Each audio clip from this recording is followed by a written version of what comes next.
Now all of a sudden, you know, the new age way of thinking is the way we're supposed to do things. I don't know so what when you say like gotten it wrong. I mean, like if you want to talk about like do you believe like in the nuclear family? Yes. Like that's a really new concept. Hundreds of thousands of years of bioevolution is us living like together as like groups of people like hunting for berries and like chasing animals down. Like that's what hundreds of thousands of years of bioevolution have gotten us. But that's what built up to it. That's what built up to it. Okay, well then fine. Then I could just use your same argument and say, well, that's building up to this then. That's a good point. Certain men's rights groups have repeatedly made this claim, okay, that mothers have an automatic advantage in custody cases. It seems obvious enough given that more than 90% of the children of divorced and single parents live with their mothers. But there's more to that statistic than meets the eye. Most divorcing or single fathers, roughly 90%, never ask for custody.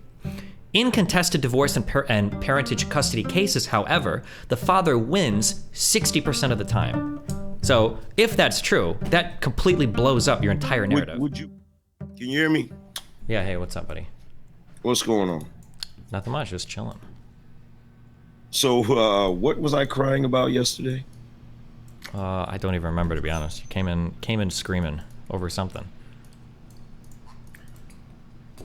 Well, actually,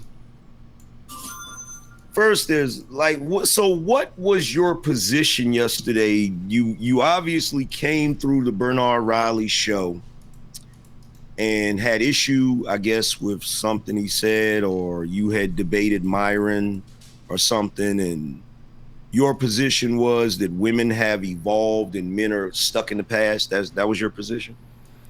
In regards to like who needs to do what for like in the broadest sense, red pill people seem to give advice about how men and women operate and like what they need to do to succeed, what men need to do to succeed. And I tend to disagree with a lot of the framing. And part of it plays into kind of what you just said, yeah. Okay, so what part of the framing do you have a disagreement about? I feel like men need to work a lot more on relationship skills, that it's something that they just don't have much practice with. And it feels like for red pill communities, the obsession is like just be more traditional or become a top 1%er, which is advice for like 1% of the population. I don't think it's like a road to success for most people. Okay, well, I would say that nowadays, most people don't really have good relationship skills. Not just men. Okay.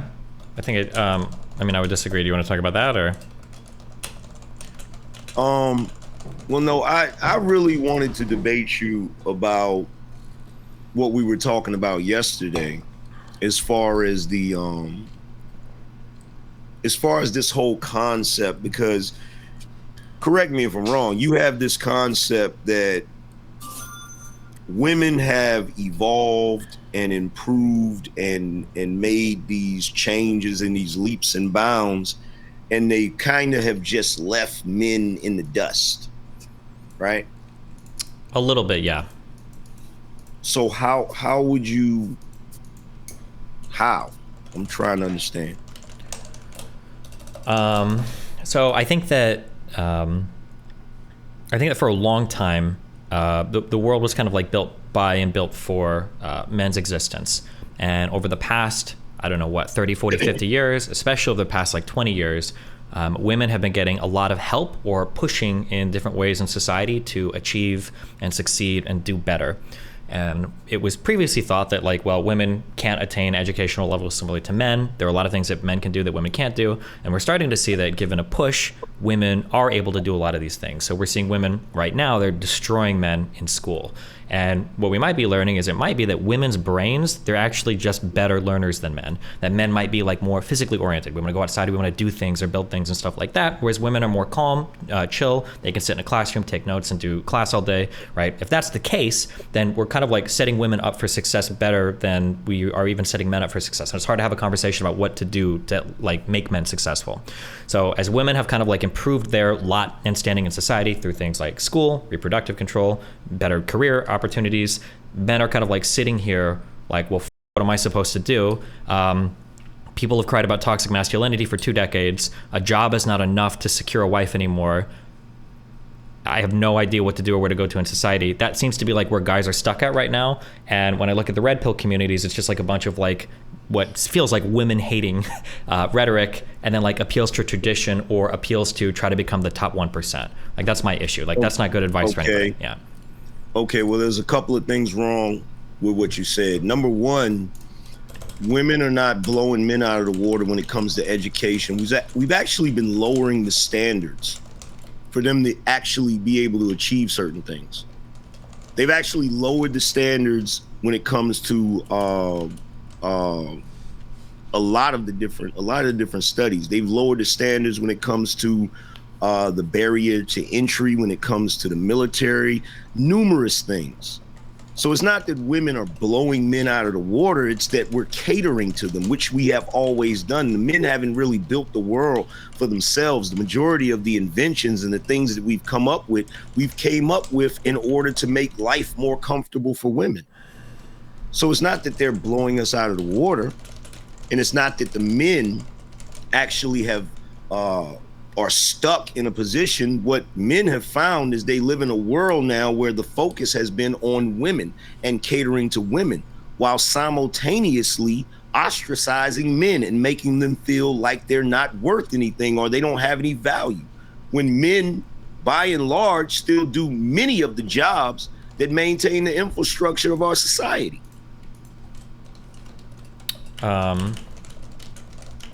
Okay, so the part about lowering standards, I don't agree with that. I would have to look into it more, but my familiarity with lowering the standards is, I know that there has been research done for University of California schools where for certain affirmative action programs, they would lower the standards to get more minority students, namely African American students, to enroll in these colleges.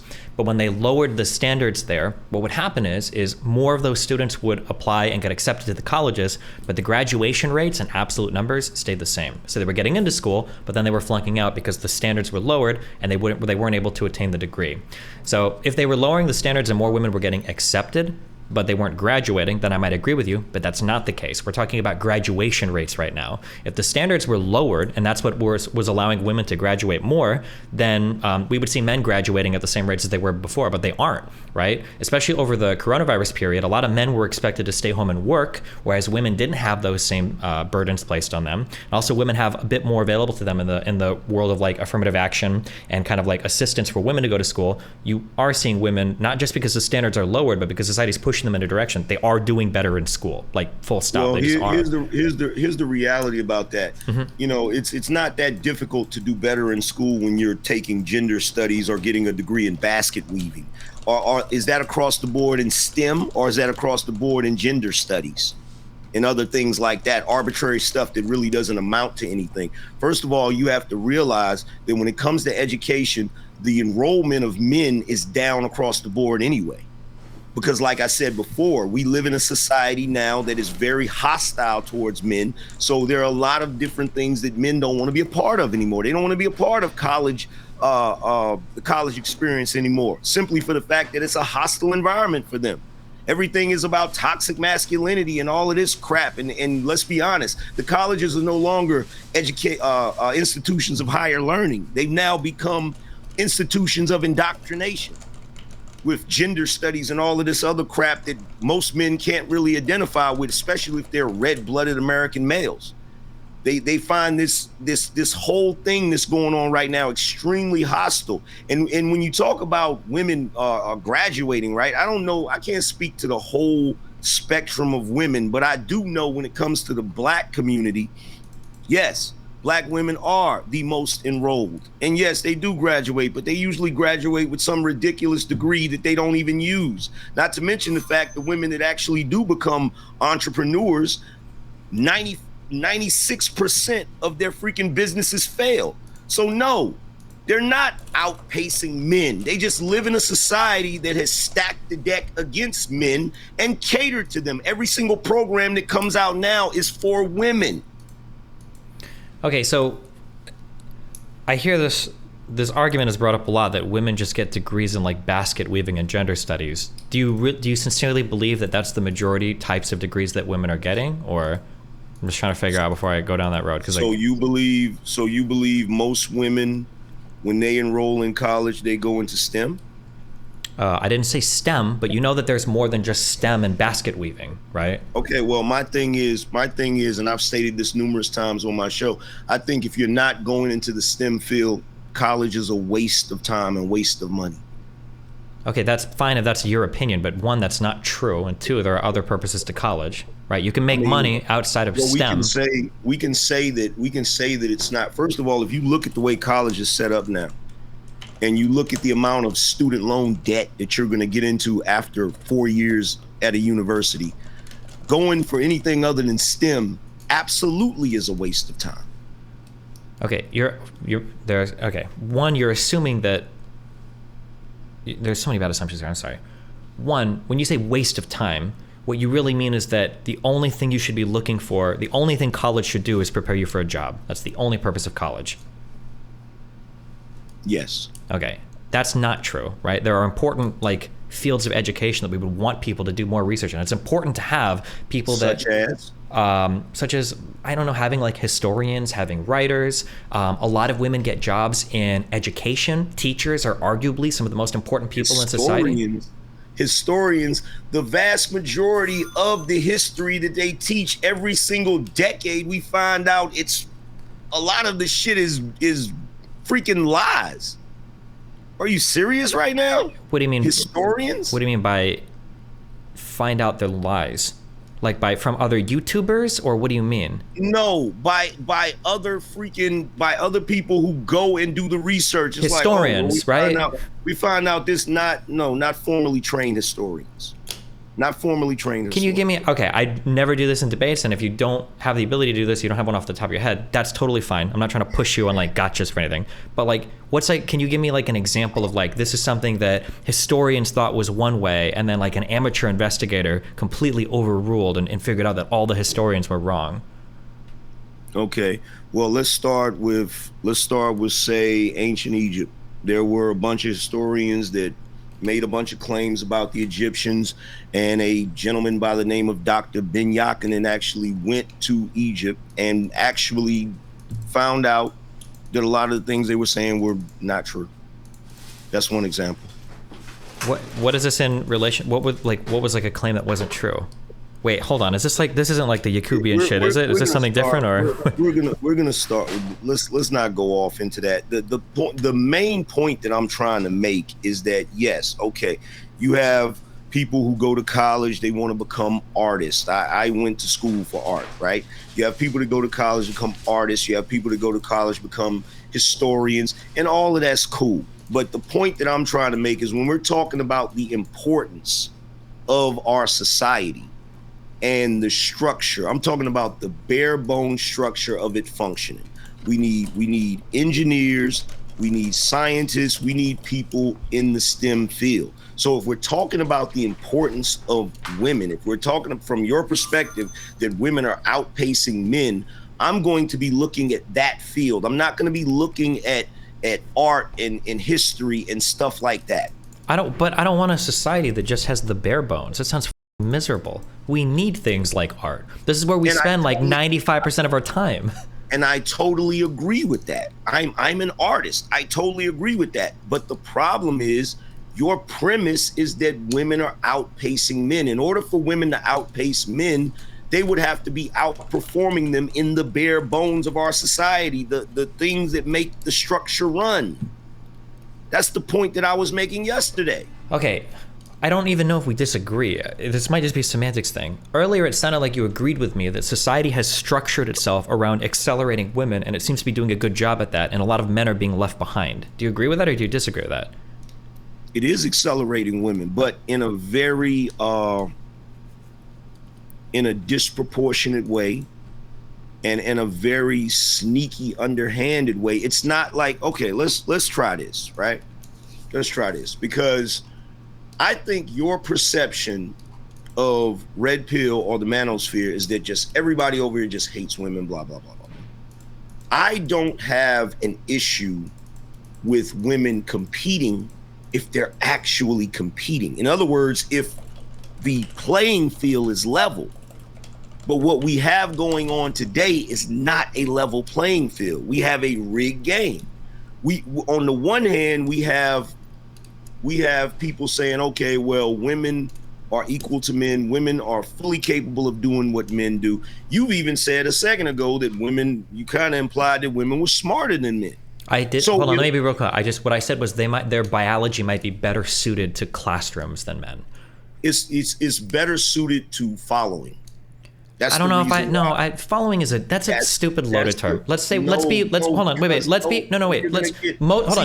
You're getting sensitive over terminology. No. I'm not getting sensitive over terminology. I just want to be clear with their terms, okay? Here's fact number one. Most men are followers. Most men are not leaders, okay? So most people in general are followers. When I say that women are better suited towards learning, it seems to be the case that male bodies are just more in general suited towards activity. They want to be outside, they want to be doing things, they want to be building things. This is why all of our little boys are getting diagnosed with ADHD, because sitting inside of a classroom all day with your head staring at a textbook and doing notes is agonizing to a lot of young men. That's just something that we're not built for as well. Whereas women don't mind. They are better at like being calm, at being chill, at being more cerebral, taking notes, studying and doing that. That just seems to be a thing that their biology seems to be better suited for. I'm not saying one is a follower and one is a leader or one is smarter or one is dumber. I'm just saying in the ways that we are, women seem better suited to classroom environments. That's what I'm saying.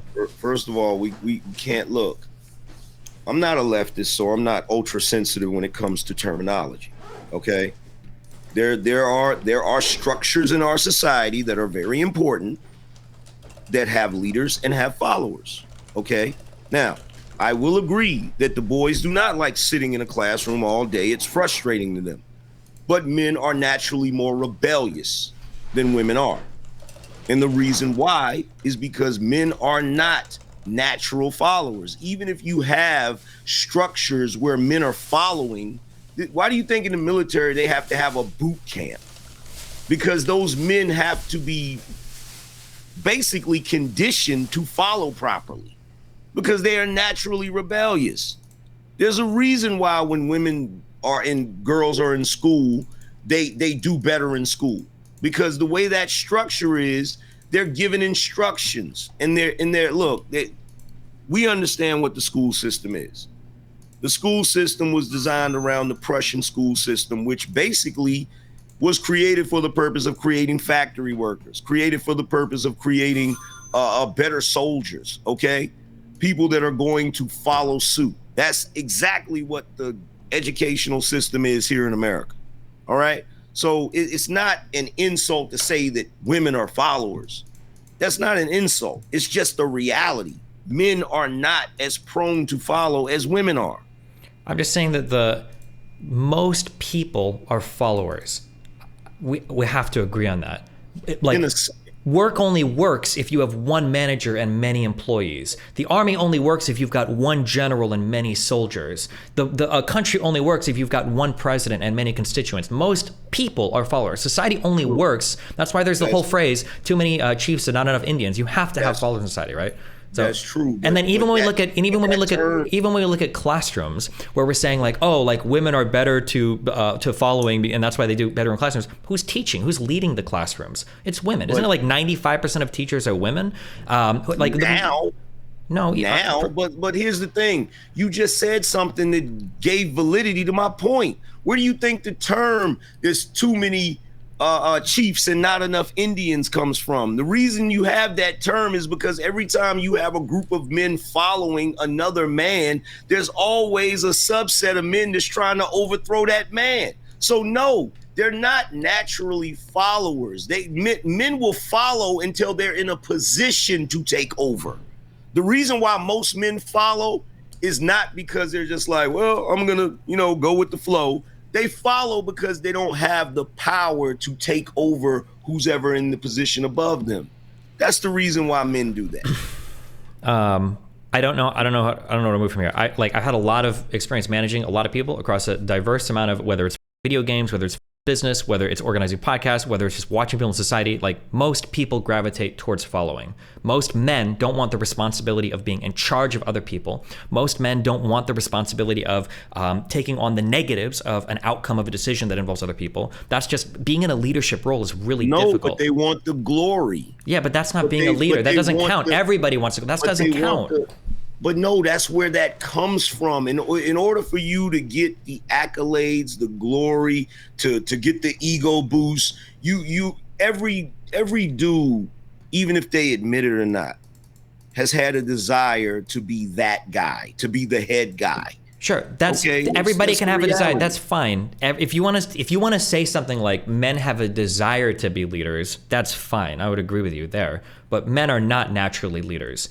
Leadership is a skill that's crafted over time. Most people are not suited for it, and just wanting the glory of being a leader does not make you somebody that is a leader. You're talking about you're okay. So we're getting into, look. Here's the thing. I'm not saying that every man that spawns has the ability to be freaking Julius Caesar. That's not what I'm saying. That's not even what I'm saying, but all right. Well, you're saying that, I'm assuming that you're saying that men naturally have the ability to be great leaders, right? All I'm saying is, broadly speaking, men and women have way more in common than they do separately from each other. And when people totally disagree with that. I'm sure you do.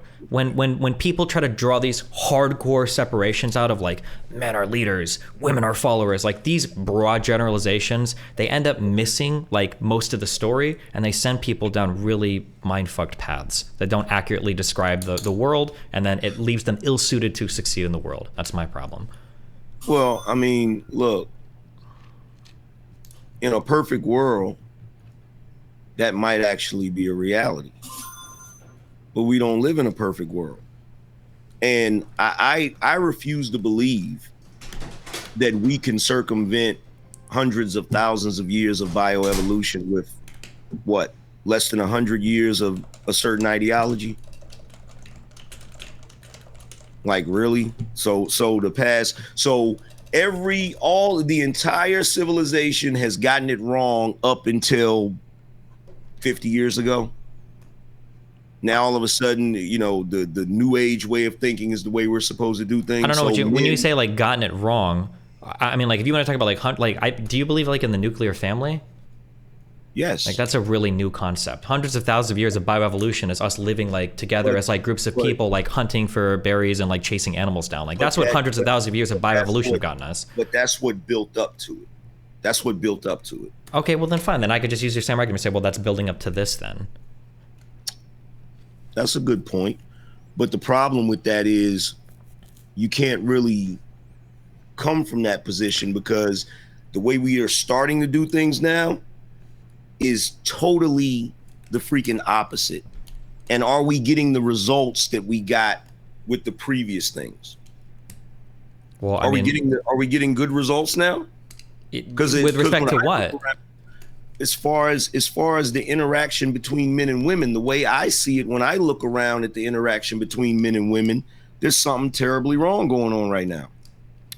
Well, and for one, they've done studies that have proven not only women, but people in general are the most unhappy that they've ever been in the history of the world. Mm-hmm. Specifically women. They've done numerous studies on this. So if this new age way of us doing things, this new progressive way, because I'm a if it ain't broke, don't fix it type of guy. If this new age way of doing things is so freaking awesome, then why is everybody so miserable? Why do the men have such a high depression rate, a high deletion rate? Why are the women going to bed with a glass of wine? Why is everybody so unhappy? When we have the most, we live better today than we've ever lived in the history of the world, as far as, our homes, as far as our the food that we can get and everything else. Our quality of life is way better than it was in the 1920s or the 1950s, but we're the most unhappy. What's the reason for that? Okay. I think these are all really good questions, but I just want you to think of like what you're saying. People are unhappy. We live better than we've ever lived before, but we're still miserable. Why is everybody so miserable? Our quality of life is better, but we're still miserable. Why are we so unhappy? We are the most unhappy we've ever been, okay? The framing on all of this is that it seems like all of us have problems right now. it's not just a man versus woman thing. It's not just something happening on the male side or the female side. It seems like there is something that is pushing people in a miserable direction. Now, I have my thoughts and ideas on that. I think a lot of it has to do with the internet and especially cell phones. And I think the way that we engage with all of that stuff is destroying our minds. We're putting screens in front of people at like 3 years old and like ADHDing the out of them before they've even stepped foot inside of a classroom. I think that we are like watching more content, like scrolling our phones constantly, that's like destroying our brain's ability to get like happiness and enjoyment out of like normal things in life. I think that we have a really hard time seeing people in real life because we're replacing all of our real life connections with online Discord group chats and everything. I think that these are all like really good things to talk about and understand, but when all of this gets shoehorned into like, well, the reason why we're so miserable is because we've stepped away from like traditional like boy-girl relationships or whatever. I feel like now instead of talking about all of that other stuff that I think is having a negative impact on all of us, we get hyper fixated on some really silly man versus woman gender dynamic when there are issues that are facing every single person in society today that's making all of us fucking miserable. That's my issue, I guess. Well, I don't disagree with any of that, but I'll add one caveat. It's not that it's just about the gender roles, but that is part of it. That's part of it. We can look. I can sit here all day and we can talk about the negative impact of social media, the negative impact of putting a freaking screen in a 2-year-old's face, the negative impact of every new age thing that we have that has given us information overload. We can talk about that all day, but we can't ignore the fact that when you start playing with the gender roles in any society, and this has been studied over and over, this is not the first time we've had a society or a civilization where we began to play with the gender roles and it wreaked havoc. It caused problems with us because that is something that is part of us, regardless. In fact, you even did it yesterday. You even did it yesterday when we were having that discussion, that was heightened discussion. But towards the end of that discussion, you said, well, who's going to watch the kid if he's out working? And you said a woman. Now, why would you say a woman unless you still have gender roles burned into your brain? Okay, I'm not here to say that all gender roles should be abolished, right? So in the beginning part of this conversation, I made the argument that there are differences between men and women that leave them suited towards other things, right? That's why I said that women seem to be excelling in classroom environments.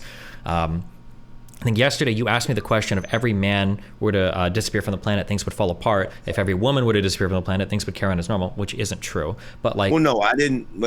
Or maybe not carry on as normal, but society would still function or something, right? Let me correct that. No, okay, what I said, and look, this is what I said. I said if women took a day off, not if they disappeared. I don't want to live in a world with no women. So let's just go ahead and get that clear. If they took a day off from their jobs. And the reason why I say that is because women tend to stay away from a lot of the heavy lifting jobs. A lot of the jobs that are, sure, you'll find a woman that's an airline pilot. You'll find a woman that wants to do construction, but that is few and far between. If the men decided one day to just take a day off, the guys that work at nuclear power plants, the guys that fly planes, the guys that pick up our trash, the guys that do all of the things that make our world run, it would cause a serious problem. That's what I say. Sure. So what we're saying is like men do backbone of society jobs and women do complementary work, basically, right? Yeah. More or less. Yeah. But I think the important thing to recognize about that is the backbone jobs don't work without that complementary work. That's kind of what I'm saying, right? Like, let's say that a man, and this is why I used the family example yesterday, but it doesn't have to be a family example, it could be anything. But if men are off doing this backbone work, then you need somebody to take care of families. The only way that a man can go and do that work is if somebody can empower him to do it by staying home and taking care of, say, children, right? That's why I use that example, that even if men are doing the backbone work, they can only do it because of the complementary job that exists where women are allowing it to happen, essentially. It's like having a supervisor for a restaurant. The supervisor isn't cooking and bussing tables in the front, but like the employees wouldn't be able to manage themselves without somebody kind of like working things in the back. I don't mean to say that like women lead men. I'm just saying that the roles complement each other. Well, here's the thing about that, which I didn't get to say yesterday. Number one, my position is not that men can be totally independent of women. That's not my position. Human beings are interdependent. We're all dependent upon each other. However, when you start looking at the dynamic of men and how men operate, it is extremely plausible that a man can go out here in the world, be successful without the support of a woman. Now, if you look at it as a whole, then yeah, you might be able to make a few points where it's like, oh, well, women do this job or that job, and that job might be beneficial or whatever to what the men are doing. But the job, a lot of those complementary jobs that women are doing, men could do. Okay, women just recently. You said something about the nuclear family recently, right? Just recently, a new thing, which it is a new thing, right? I would argue that it probably, well, I'm not going to go into that. That being a new thing. Another new thing is women being in the workforce. That's fairly new. Yeah. Wouldn't you agree? Yeah. That's one of the ways that I think when I talk about women evolving, I think that's one of the things that's happened. Okay. So guess what? Up to that point, we still had a functioning society. Up to that point, with the world still spun. Up to that point, we were still able to constantly improve. We were still able to get awesome inventions that have improved the human condition. But post women entering the workforce, our world is better now in a lot of ways than it was 80 years ago. Yeah. Our world is better now because it's naturally progressing. But how many impactful inventions have we had since we moved into this age of let's promote women? How many inventions have we had that have been as impactful as the cotton gin, the printing press, the steam engine? The microprocessor and the cell phone and the internet are probably two of the biggest inventions in human history, I would say. You just got through saying that the cell phone is what's causing the biggest problems. It's making us unhappy. Sure, things can be used in bad ways. I mean, gunpowder was an amazing invention too, but it's mainly used to kill people. Are you asking me what the amazing inventions are? Or are you asking me the ones that make everybody feel better, right? Cell phones and computer architecture and the internet are like the biggest things that have accelerated everything in the world, like probably more than any other invention in human history, more than nobody's disagreeing with that. Well, sure, but you asked me, like, were there any big inventions since the cotton gin or whatever, now that we've had women in the workplace? And No. What I said was, what are the inventions that we've had now that have been as impactful? Sure, and I would argue that, like, cell phones and the internet have been some of the most impactful things ever in all of human history. They've made an impact, but I wouldn't say the most impactful. There's no way that is as impactful, because if you look at the reason why I say where are you from? Where do you live? Where do I live? Yeah. I live in North Carolina. Okay, I'm in Miami. I'm talking to you in real time. Both of us can see each other's videos, and there's like 10 or 20,000 people, and there's gonna be hundreds of thousands of more that watch on a YouTube channel later on. That type of reach, awesome. type of reach and communication, dude. The printing press, would never. I'm not discounting that. That's awesome, but look, here's the thing. When you have the printing press, right? Yeah. Okay, so you got the printing press. Cool. Now we can have books that are printed identically. We don't have to worry about people tampering with books, tampering with their information, right? However, the same way that somebody could use the printing press negatively, right? Mm-hmm. I would argue that, yes, the way we can communicate is awesome. We can reach a lot of people. But guess what? Any idiot can get up here and fire up a freaking live stream and just give the whole world a bunch of misinformation, right or wrong. And then people will sit there and watch it because, like you said earlier, you got 2-year-olds that's got a screen in front of their face, right? Mm-hmm. But a 2-year-old, if you wrote a book that was an extremely negative book, like, I'm not going to say that guy's name, but if you wrote a book that was extremely negative, you don't have to worry about, you could put it in front of a 2-year-old. He's not going to be able to read it like that or even comprehend it. But if somebody's sitting up there on YouTube saying something crazy and your kid, parents are not paying attention and the kid is watching it, that's an extremely negative impact. So the reason why, when I'm saying impactful, I mean impactful in a way that is more beneficial to human society than negative. That's what I'm saying. Do you think that the internet or cell phones have been more negative than positive? It's part of the reason we're having so many difficulties right now. Sure, I mean, it might be part of it, but I mean, like, the more impactful and powerful the invention, the more good and the more bad it can do, right? Like I agree to nuclear, that. yeah, like nuclear research, you know, gives us amazing reactors that can produce a lot of energy relatively cleanly, and it also gives us atomic weapons that could maybe end the entire world, right? And I feel like cell phones and the internet are similar. I'm 34. You seem like an older guy, maybe, or like around my age, or maybe a little older. But like, I remember growing up, like if you asked somebody a question about anything, you had to pull out the fucking Encyclopedia Britannica to like look up an answer. And now you have like the world's information is at your fingertips. That's an unbelievably crazy advance in technology, right? Like that's the. But don't you think that I actually like reading my Encyclopedia Britannicas? Don't you think that's a little more organic? Don't you think that it's more valuable when you actually have to search for the knowledge as opposed to someone just Googling it and not knowing for sure if it's accurate? Maybe it could be, or there might be a lot of people that just don't do the search at all because they either don't have the books. Because if you had one of those sets of Encyclopedia Britannicas, you're paying like a lot of money for a good set of them, and then a lot of people just end up not knowing. I'm trying. I'll give you that. Not to like go too deep into this, but just circling back, like. Because you asked me what are like really impactful things. There have been really impactful things. We landed on the moon. We've got nuclear weapons. We've got the internet. I agree that these things can be good or bad. I'm just saying that they're impactful. It's like when Time chooses a person of the year. You know, like sometimes it's a really bad person. Sometimes it's a good person. It's people that are impactful. When I look at like the big differences that women have right now compared to like 30 years ago, or maybe 60, 70 years ago, the two big things that have changed for women are like college and work, and then reproduction. I think those are like the two huge, those are like 95% of what has changed women. And then like 5% can be like Instagram, social media, Kim Kardashian, whatever. But I think those two things have been huge because it's allowed women to put off having children by using birth control or whatever. And it's allowed women to live independently from men. They don't have to marry somebody to find a job. And when I look at these two things, I don't think these things are going away. We're not getting rid of birth control, and we're not removing women from work or from school. So given that, and at Redpill I say this all the time, right? We can't think of an idealized world. We've got to look at the world we live in. If that's the world we live in, then I don't think it's enough to tell men that you should just be a top 1%er and then you're going to get a woman, right? You have to find a way to adapt that the world we're in, where women have changed significantly in the past 30 or 40 years. So that's why I talk from that frame of reference. Women are educated. Women do have birth control. So if you want to get a woman, you've got to work harder for it now. Whereas in the past, all you had to do was like just actually work a job and you'd be basically guaranteed a wife. Well, no, it's not. To me, and this is just my opinion, this is not going to be popular with everybody, but in my opinion, it's not about the men being top 1%ers. It's not even about taking away what women already have. Like, you can't put the cat back in the bag. That's not going to happen.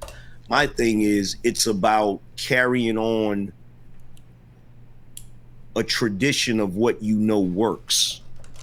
I feel like in this day and age, we're just on this mission to dismantle everything that came before us, even if it worked. I mean, so I don't necessarily disagree with you. So progressives or people really far on the left have a habit of wanting to dismantle everything without asking why it was the way that it was, right? So you'll have people on the left saying things like, oh, like gender roles are all fake, but it's like, okay, well, we've had like 10,000 years of them. Like, are they really that fake? So I agree with you that there are some traditions that even if we don't carry them on, we at least need to understand like where they came from. But the world is changing. Even the way that our traditions, show themselves in society changes. And I think that if you don't want to get left behind by the world, like you have to change along with it. Like some things are probably here to stay, like some type of gendered dynamic in society. Like men and women are different. We're never going to be the exact same. That's never going to happen. But some things will change pretty dramatically, like maybe the way some of those gender roles play out or how dating plays out, and you either adapt or die. And that is the only thing you can do, because like you said before, it's not going back in the box of women not having reproductive rights and of women not working jobs. Like that's not going to change. So you have to figure out a way moving forward as a man, I think. Okay, well, let me ask you this. While we're in this country, and the men in this country, the men in the West, are practicing this sort of new age of enlightenment, would you say that men of other countries are doing the same, or would you say that they're pretty much sticking to the traditional construct of what a man is? I think the West got here first, but I think other countries are slowly starting to go through the same processes that we did. Like, we're just the trailblazers, but they're definitely following suit. So, like, if you go to like the Middle East, the men are going to be quite a bit more traditional. But, you know, like even in Saudi Arabia, as of a few years ago, women can drive. You know, if you go to really, older countries or places where the roles are a lot older, you're gonna find pretty traditional men. But you'll find that like their birth rates are dropping off. They're not having a ton of children because they're not all dying, you know, to dysentery or some random shit. You will find that like the rest of the world is slowly following in our footsteps, and that seems to be a trend that's not going to change anywhere. Like, I don't know any place that's like, we are super successful and we have stuck with our traditional roles and nothing has changed. Like, all the most successful countries have been moving in this direction, and I can't think of any like counter examples to that. Well, the thing about it is there are countries that, you know, I'm pretty sure you pay attention to politics. There are countries that have made it a point to make for certain that they don't have certain things on their television shows and they don't have certain literature and things of that nature. What I see, in my personal opinion, I see China, I see Russia, I see India making it a point to make sure that they continue to raise traditional men. And when I say traditional men, I mean the more for lack of a better phrase, the John Wayne, no nonsense type of guy. And I believe that they're doing that so that they can actually build stronger militaries. So I'll pose the question to you that I asked the guy last night that came onto my show. Do you think that the 18-year-olds of our country would be able to storm the beaches of Normandy today? If they had to, I think you can.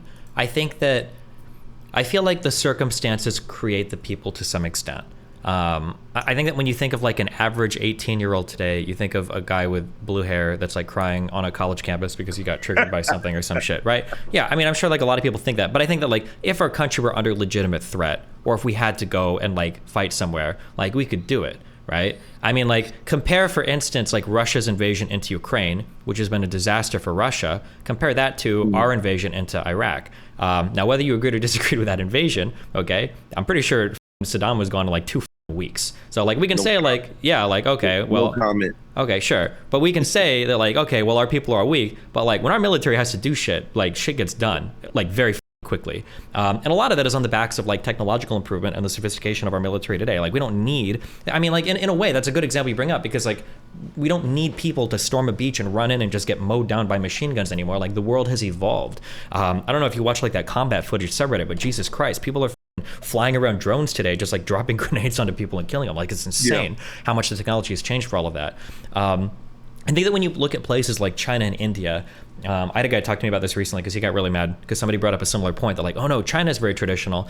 I think that when you are stuck in like a very developing area and all you can do is like eat, sleep, work, and that's all you've got, then yeah, you're not going to have many like people aren't going to be talking about like, you know, transgender people when they're just trying to survive, right? You're not going to see marches for LGBT rights in in places where the people are struggling just to get enough food on the table. I agree with you there. But as places in India and China have gotten more successful, as their median incomes have grown, there is a lot of social dissatisfaction in some of these places, whether it's pushing for more gay people to be represented in areas, or whether it's pushing for, right now it's usually representation of government, but there's like this hierarchy of stuff that you push for, where like if you're developing, you're fighting for like, I need fucking food and water. Then it's like, I need good job opportunities. Then it's like, I need representation of my government. I don't want to live in a authoritarian regime. And then once you've got that shit out of the way, then it's like, okay, I think that women should have more rights. I want to talk about LGBT issues. But like when you're still working on that like foundational shit, yeah, you're not going to see much in the terms of like what we fight about for social issues in the West, right? But I mean, to some extent, that I think that's a marker of our progress. Like in some ways, it's really annoying when somebody goes on Twitter and they're like, I encountered a lot of sexism today because like somebody called me a bitch. But in other ways, it's actually really cool because it's like, okay, cool. Well, you, in your mind, really bad sexism is somebody calling you a bitch. That's a mark of progress, in my opinion, because it means there's a whole bunch more sexism that you're not experiencing that people in the past did. Well, I'm a traditional guy, so I'm not really into the progressive stuff and all of that because I feel like when we get to the point where we allow, like, human beings having a imagination is awesome, but I feel like sometimes we've become so successful. It's kind of like what Bane said in The Dark Knight: success has defeated us. Like, I feel like we start going into, when you start looking at intersectionalism, which I don't want to get into a huge debate about that, because I don't want to get I guess canceled. But when you look at intersectionalism, the reason why there's so much conflict there, the reason why there's so much conflict in this country when you have these discussions and these debates and stuff, is because we're starting to get off into the weeds with certain ideas and certain ideologies. And it would be one thing if people lived their lives and didn't try to force their lifestyle or force their ideology onto everyone.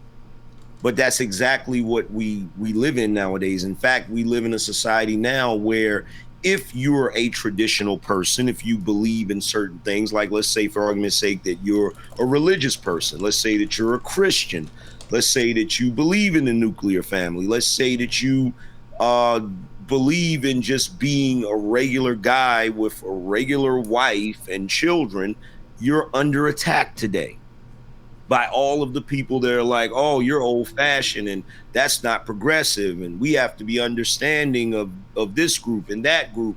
You're literally under attack. Like, most men that are traditional men are constantly getting a finger wagged in their face. That's the reason why the whole red pill concept and, the manosphere, whether it's the white one or the black one, that's the entire reason it exists, because men feel that they're being marginalized, ostracized from society, and treated like they're just innately toxic.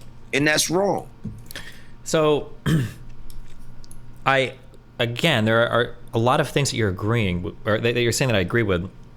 I just don't think that they're that gendered. When you talk about, like, getting off into the weeds with certain ideologies and attacking people for not believing in the right things, I think we do have a big problem with that today in society.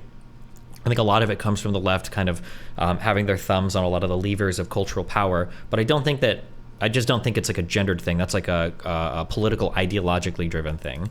Now, when you talk about, like, men are traditional men and they're getting fingers wagged in their faces, I don't agree with that. I don't think that's happening. I feel like people mix up a lot of the toxic aspects of red pill shit with, like, traditional things. If you're a good guy, you're working a good job, you go to church, and you're looking for, like, a traditional partner, you've got your shit handled, I don't think anybody's wagging their finger at you. In fact, because I've talked to a lot of conservative women, I think conservative women are dying to find men like that. But oftentimes, one of the biggest complaints that I hear, and I know men have the loudest voices online, so you hear about, like, all the whores and sluts and blah, blah, blah. When I talk to traditional women or conservative women, their complaints are always like, I have no fucking idea where you can ever find a good conservative man. They don't exist. It's a bunch of schizoid young men that sit in their basements, play computer games all day, and fantasize about, like, having a harem of 50 women they fuck, like the guys on Fresh and Fit tell them to do, right? Like, I don't feel like places in the manosphere are producing these factories of, like, good, positive, solid young men that are, like, good conservative men, because their engagement with religion is really bad. Look at fucking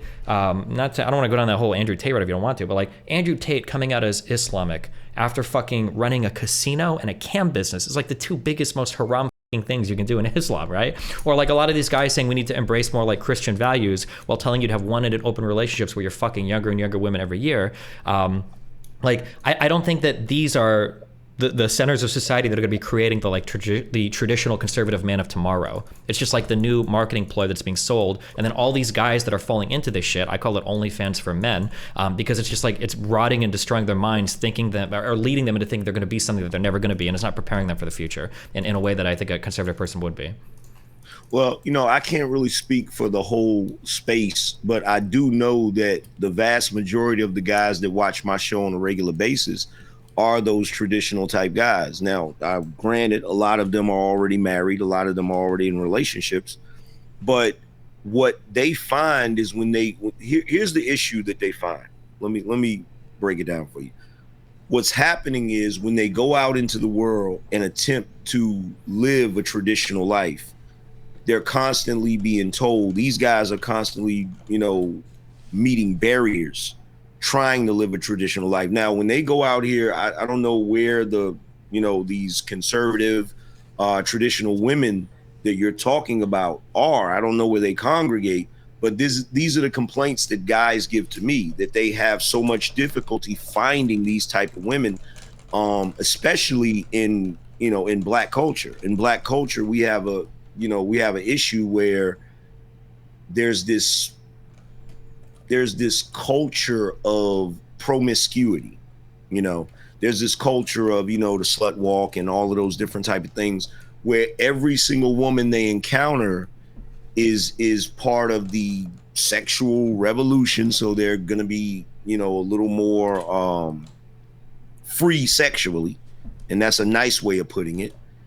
So when these guys are out here actually looking for marriageable women, they're coming up short. They can't find any, because part of the new age way of thinking is that women should be able to do the things that men have traditionally done.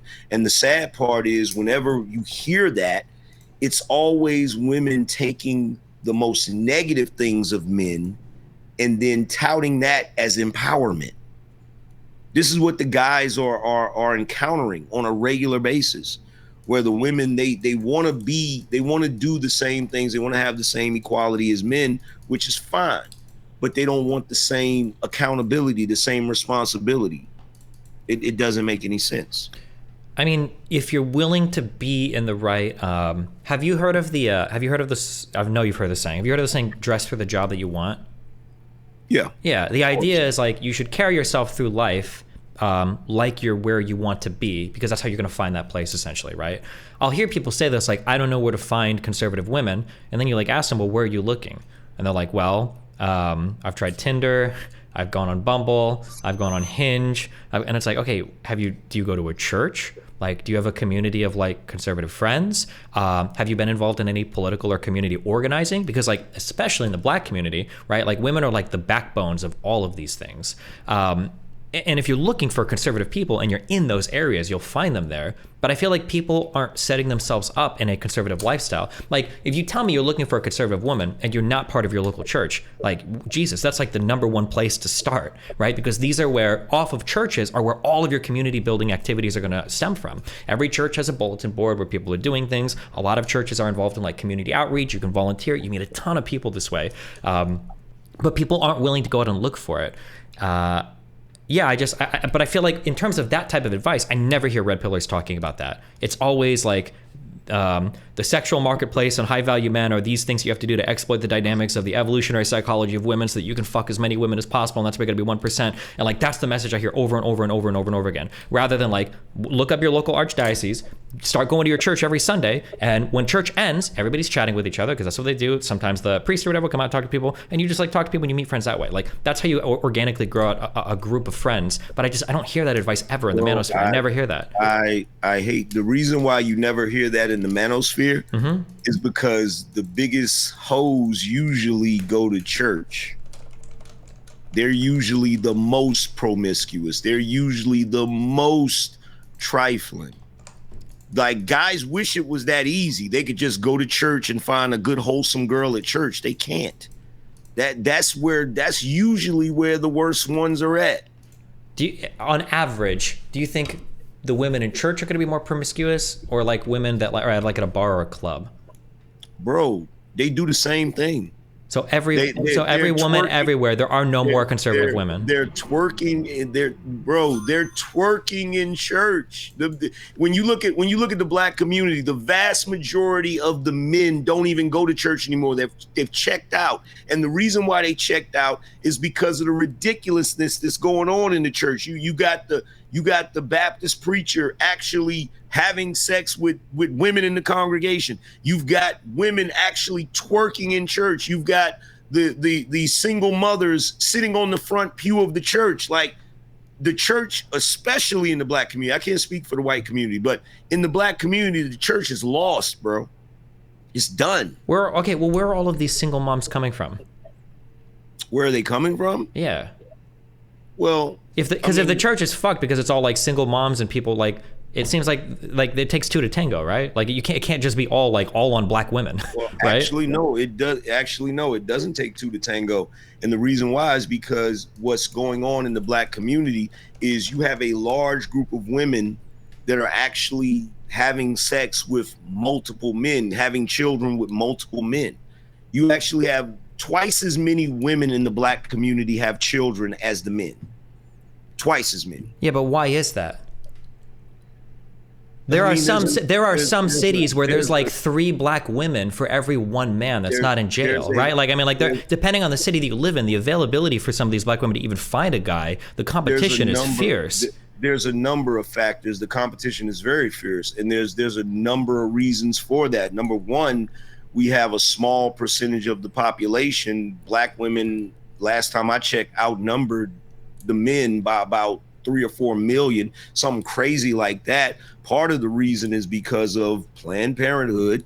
In our community, they actually go to Planned Parenthood to the tune of 367,000 per year. That's 1,000 every day. So that already right there, you have a lower population of just black people in general due to that. In addition to that, there has been an issue with mass incarceration thanks to good old Joe Biden with the 94 crime bill. So you have a lot of brothers that are locked up. So that diminishes the amount of black men as well. In addition to that, you have the cultural problem of black women not being very easy to get along with and not being easy to cohabitate with. So you have black men who seek relationships outside of the black race, outside of the country. With the passport bros, with SYSBM, all of those different things. So then you end up with an even lower amount. And what happens is you have black women out here that are more prone to deal with what people call the Pookies and the Ray Rays, and they'll go out here and they'll have they'll have children with 1, 2, maybe even 3 different men. And the reason why that is because it's been incentivized by our government. Unfortunately, a lot of these women are doing that in order to supplement their lifestyle with welfare, food stamps, child support, all of those different things. There's a bunch of different factors that weigh into that. Okay, for whatever we want to blame black women for this, black men are just as culpable, right? We can complain about the mass incarceration from the 93 crime bill all we want, but Joe Biden doesn't make somebody sell weed. Joe Biden doesn't make somebody carry an unregistered firearm. Joe Biden doesn't make somebody a gangbanger. Like, these are choices that are still being made, that are being made by black men that fuck over black women in the community. And I think that the cultural problems stem from a lot of the kind of like dysfunction that goes back and forth there. I don't think it's fair to blame black women on everything. Like, we can talk about like food stamps and welfare and all that too, but that exists for black people and white people and every other type of person in the United States. But it seems like the black community has like a special problem with it, right? Well, hold on. No, when we're talking about that, there are things that are very specific. Okay, one book written by what is her name? Elizabeth Hinton, who I think went to Yale. I think she's a professor in African American studies at either Yale or I think Yale, if I'm not mistaken. She wrote From the War on Poverty to the War on Crime. And she pointed out through her research, right after you get the 65 Voters' Rights Act, you actually have a overhauling of the criminal justice system where they started policing urban areas more heavily. This is right after the Industrial Revolution, where you have black people migrating into the urban centers. You have them policing them more heavily.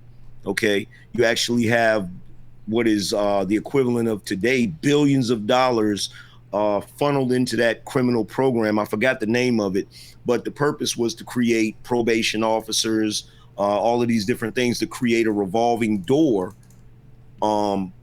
in the criminal justice system, which has affected the black community significantly.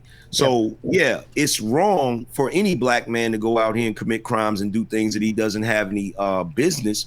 But it has been historically proven over and over again that black men have been disproportionately targeted by the criminal justice system, especially with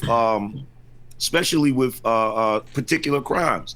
When you have certain narcotics that black men get a harsher sentence for, whereas other groups of men might get a slap on the wrist, or even worse when it comes to unaliving somebody. More often than not, when a white guy goes to jail for unaliving somebody, they end up getting a manslaughter charge as opposed to second degree or whatever degree or whatever. Now, I'm not trying to play the victim Olympics. I'm just stating the facts. Like, any of this can be looked up. The research is out there. Yeah, so it's not I agree. not just that black men are just like, oh, we're going to go to prison or whatever. Like, right around the time that they overhauled the welfare program in 96, not 96, in 65 and 66, you see a rise in single parent households. You see a rise in single parent households. You had a number of things that occurred that affect that. You had the emergence of the prison industrial complex. You're just coming out of the Vietnam War, which a lot of black men lost their lives to that. And now you have this welfare program where if you have a man in the house, one of the stipulations is you don't qualify for those particular things, which is unfortunate because during that time you had a really serious problem with poverty. So there's a number of factors that play into all of that. So to preface this, I just will comment as a small jab. I think it's funny that you're citing a woman who is a historian who went to Yale. So historians are important, right? That is funny. That's hilarious. Yeah, sure. That book, America on Fire, I think, or the Poverty One or whatever, right? But regardless of that, everything you said might be true, but none of that is black women's fault. I just don't think it's fair to blame black women. Like, you can't blame black women for men being incarcerated. When police are policing these areas, black men are the ones that are engaging in the crime. The black women aren't. And I guess it just feels a little shitty to blame black women when at the end of the day, they're the ones that get saddled with all of the community responsibility. They've got to be the backbone of like all these families, of all these churches, of all these things that are like the only way these communities function are on the backs of these like single black women moms. And then say, well, hold on, let me finish. And then for black men to turn around and say, well, we got policed really heavily. And so, we got caught selling drugs, and that's why you guys are all single moms, and that's why your lives are fucked up. But it's black women's fault for everything that happens in the black community. Okay. I think there's a lot of fault that could be evenly doled out to both sides, is what I'd say. I wouldn't blame black women for it. Here's the thing with this, all right? There is so much nuance in all of that. Mm-hmm. One, you have a lot of guys that were caught selling drugs that weren't selling drugs, okay? You have a lot of guys that had issues where they got pulled over and, oh, surprise, there's drugs in the car. Where did that come from? Okay, so that's one thing. There's nuance like that. Doesn't happen all the time, but it does happen, all right? Then on top of that, when you're talking about it's not the black women's fault, black women are willing participants in a system that they actually know for a fact is disproportionately prejudiced to their group of men, okay? They know this. This is not a game. They go to these offices knowing that they can actually take advantage of this system by, oh, I'm in a relationship with a black man who ain't hitting on nothing and don't want to work and blah, blah, blah, all of those different things. So we can't ignore that. We can't ignore that. Now, to sit here and say, oh, it's all black women's fault. I never said it was all black women's fault, but there is a large percentage of black women who have been incentivized to have children out of wedlock. They've been incentivized to utilize a system that they know benefits them. And they do this on a regular basis. Okay, just as a quick, on a regular basis. Do you really believe that there's like people out there that are like, I want to have a kid so I get welfare? Yes. I don't believe it. I know it. I don't believe it. I know it. Why do I know my culture? Why do black women do this, but not white women or Indian women or Asian women or other people? Well, I don't know if white women do this or not. A lot of white women on welfare too. I can't speak for white women because I'm not part of that. I'm not part of that culture, but I know what I grew up around. I've heard the conversations amongst women. I've heard the things that they've said. One of the issues that I point out in my show, which is a real issue during the time where Gen Xers were younger and you had the boomer parents, you had this switch like you talked about earlier where the women started going into the workforce more and going to get their education more. Well, one of the things that happened is a lot of the boomer women would use their daughters to help them with the housework. So when mom goes off to work or whatever, her daughter is helping raise the siblings. And what I've had a lot of women tell me, a lot of black women tell me, and I know it's anecdotal, but I've had a lot of women tell me one of their escapes was to have sex, have a child with a guy, because then she can get Section 8 or she can get public housing, and now she can move out and get the hell away from her mama's house where her mother's forcing her to cook, clean, and do all of the housework. And they feel like slaves. I would have to I hate to be like a nerd and be like, we should look up the stats, but like people don't. This, like, there might be some people that do this, but like single moms don't live glorious lives. Like, it sucks. Being a single mom sucks. You can get all the fucking welfare in the world, but nobody's living like a queen on Section 8 housing. But right? No, but I'm just saying, I don't think people are choosing like, oh, like I'm gonna finally move out of my mom's house by having a kid and getting welfare. I don't think people are making choices like that. I think it might happen, and then people collect welfare afterwards. No, they actually are, because you don't. Here's the thing. Because this is what you're not getting. It's not a choice that they're making because it's the best choice, in the sense that when I do this, I'm gonna have an awesome life. You're already dealing with a group of people who are already at the bottom of the socioeconomic ladder. If this was true, why do black women do abortions more than any other group of people? Shouldn't they be having the most children then to take advantage of all the welfare? Because there's numerous reasons for that too. For one, you have some women that genuinely don't really want to have kids. They like the party lifestyle. But the ones that do, they want to have those kids by a specific guy. Okay? Because some guys are going to bring more benefits than others. Okay? When it comes to child support, there are chicks out here in the black community, they'll get pregnant by a guy. If a chick gets pregnant by a guy that just enlisted in the military, she's not deleting that baby. It ain't gonna happen. It ain't gonna happen, because she knows that's definite child support. And look, this is not something that everybody talks about in polite society, but it's something that goes on a regular basis. I know this for a fact. I've had these experiences. Numerous men that I know have had these experiences. When I talked about this the other night on my show, there was a guy, Adam, that was telling me that, well, that's not true. I don't believe that. And then I literally had a black woman come onto my show and say, yes, her family has even told her to do that, because she's in her 20s. She doesn't have any children. And at one point she needed a place to stay or whatever. And she said that the women in her family was basically scolding her. You need to go out here and find a guy that you don't really like that, get pregnant by him so that you can get all of the benefits that we get. They do this. I know it sounds crazy, but they do this. This is one of the things that the men in my culture have been constantly complaining about. And it's being treated like we're delusional. Well, I don't know. I mean, to complain about it as a guy, just use birth control, right? Yeah. Well, I mean, the smart guys out here, look, if you look at black guys out here, the smart guys, they're not out here getting a bunch of women pregnant. They're not. Well, but how are they getting pregnant? Because there's literally 3 guys in Tennessee right now that have a total of 86 children by 34 different women.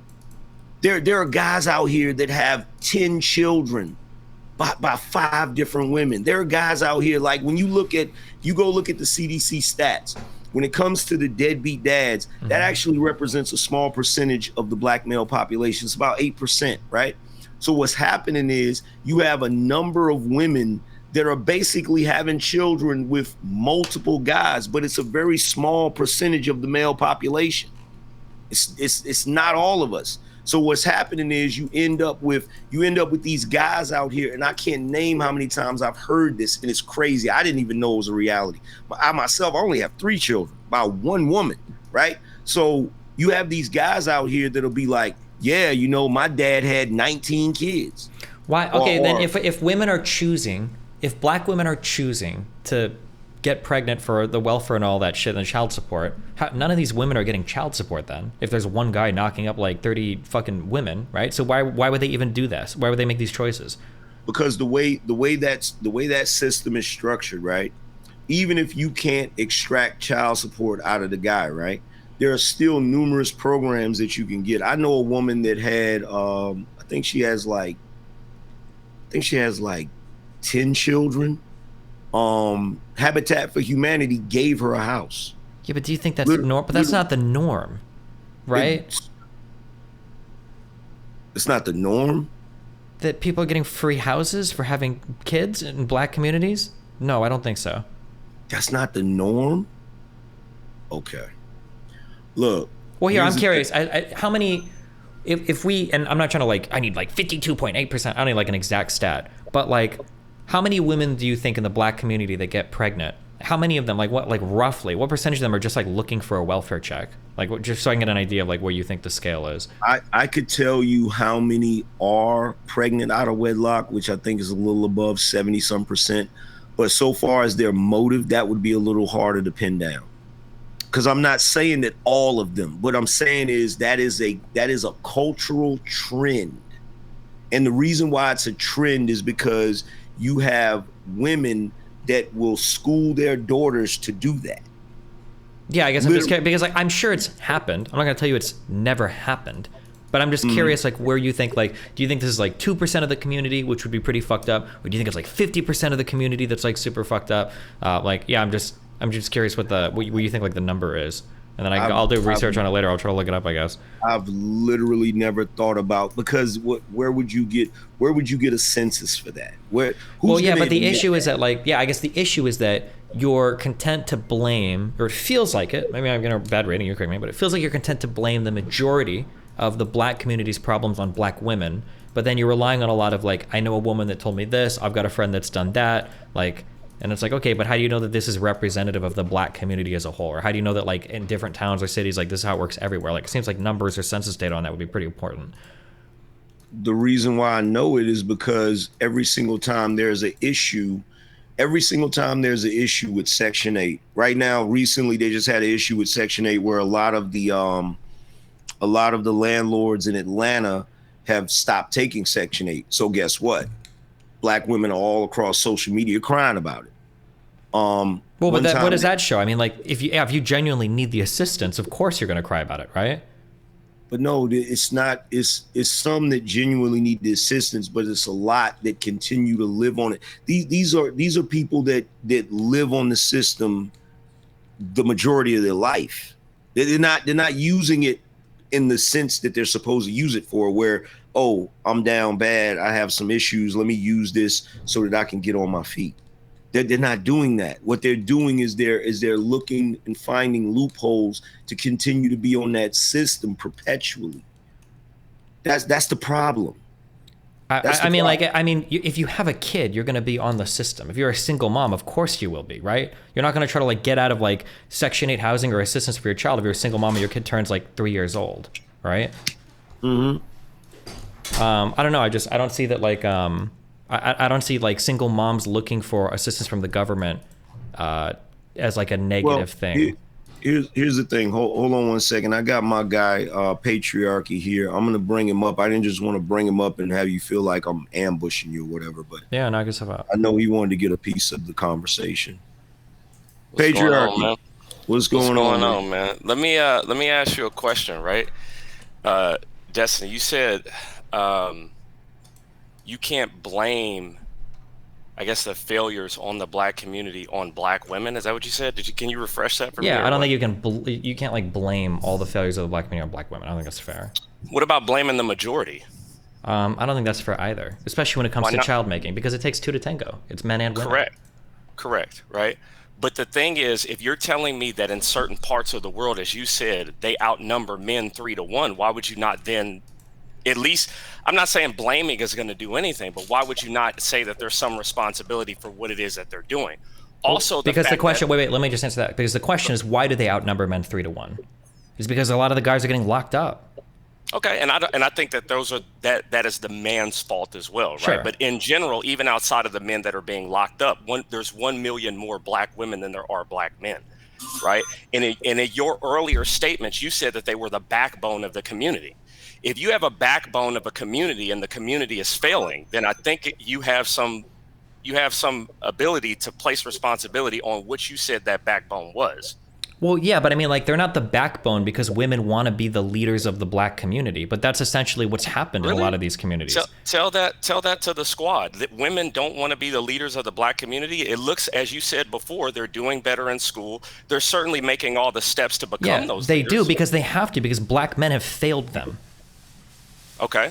Because black men are looking back to legislation from 30 years ago saying Biden put drugs in my car, I had to carry a gun. Like, all of these communities that are being policed have just as, well, like we said earlier, there's more black women than black men in these communities. Black women aren't selling drugs. Black women aren't killing each other in the streets. Black women aren't, getting fucked with drugs like Biden made them to do it. Well, so to say that like black women are the fault because they're the backbones of these communities that are really rough to manage because black men have like fallen on themselves so much. I just think it's fair to say that like, well, the problem is black women because they have to step up to try to manage these communities.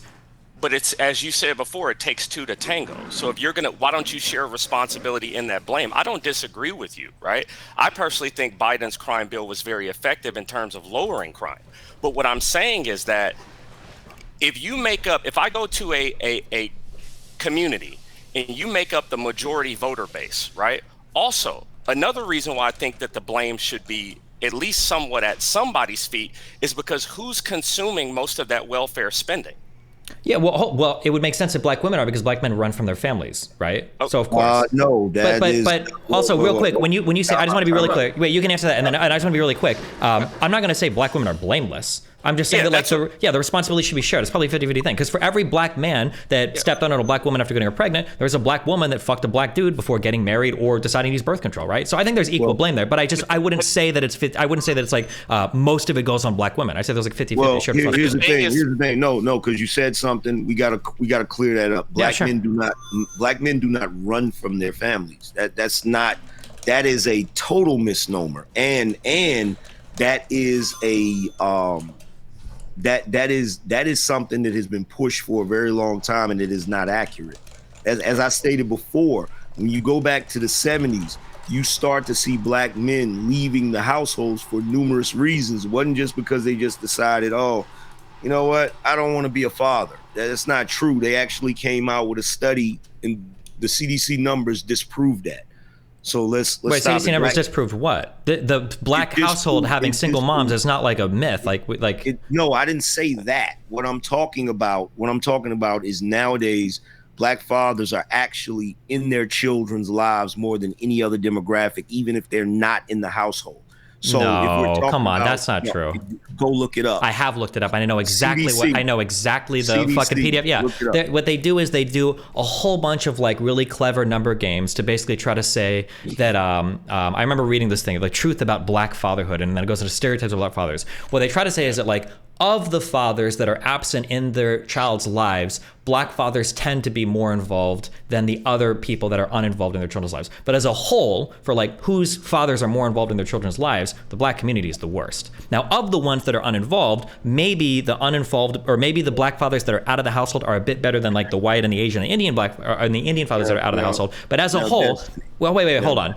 You can't tell me that like it's so wait real quick. Let me just finish real quick. You can't tell me in one breath that I look around and I see all women are having children because I've got two friends that told me this for welfare, and then in the next breath say, well, I'm going to cite this like very esoteric analysis to prove that black men are just as involved with their children as everybody else, when everybody in the United States knows that's not true. Yes, I can, because look, okay, first of all, what everybody in the United States knows is true is a whole other story, especially considering the fact that you have an entire media system that has spent the past 70 years dogging black men, which is another reason why we're talking so much shit nowadays. This is the whole reason that channels like mine exist, to speak truth to power and tell what's really going on, as opposed to the narrative that's being pushed that black men are just sorry. First and foremost, it doesn't matter how many women are on welfare. It does not mean that the fathers are not in their lives. I was in my child's life,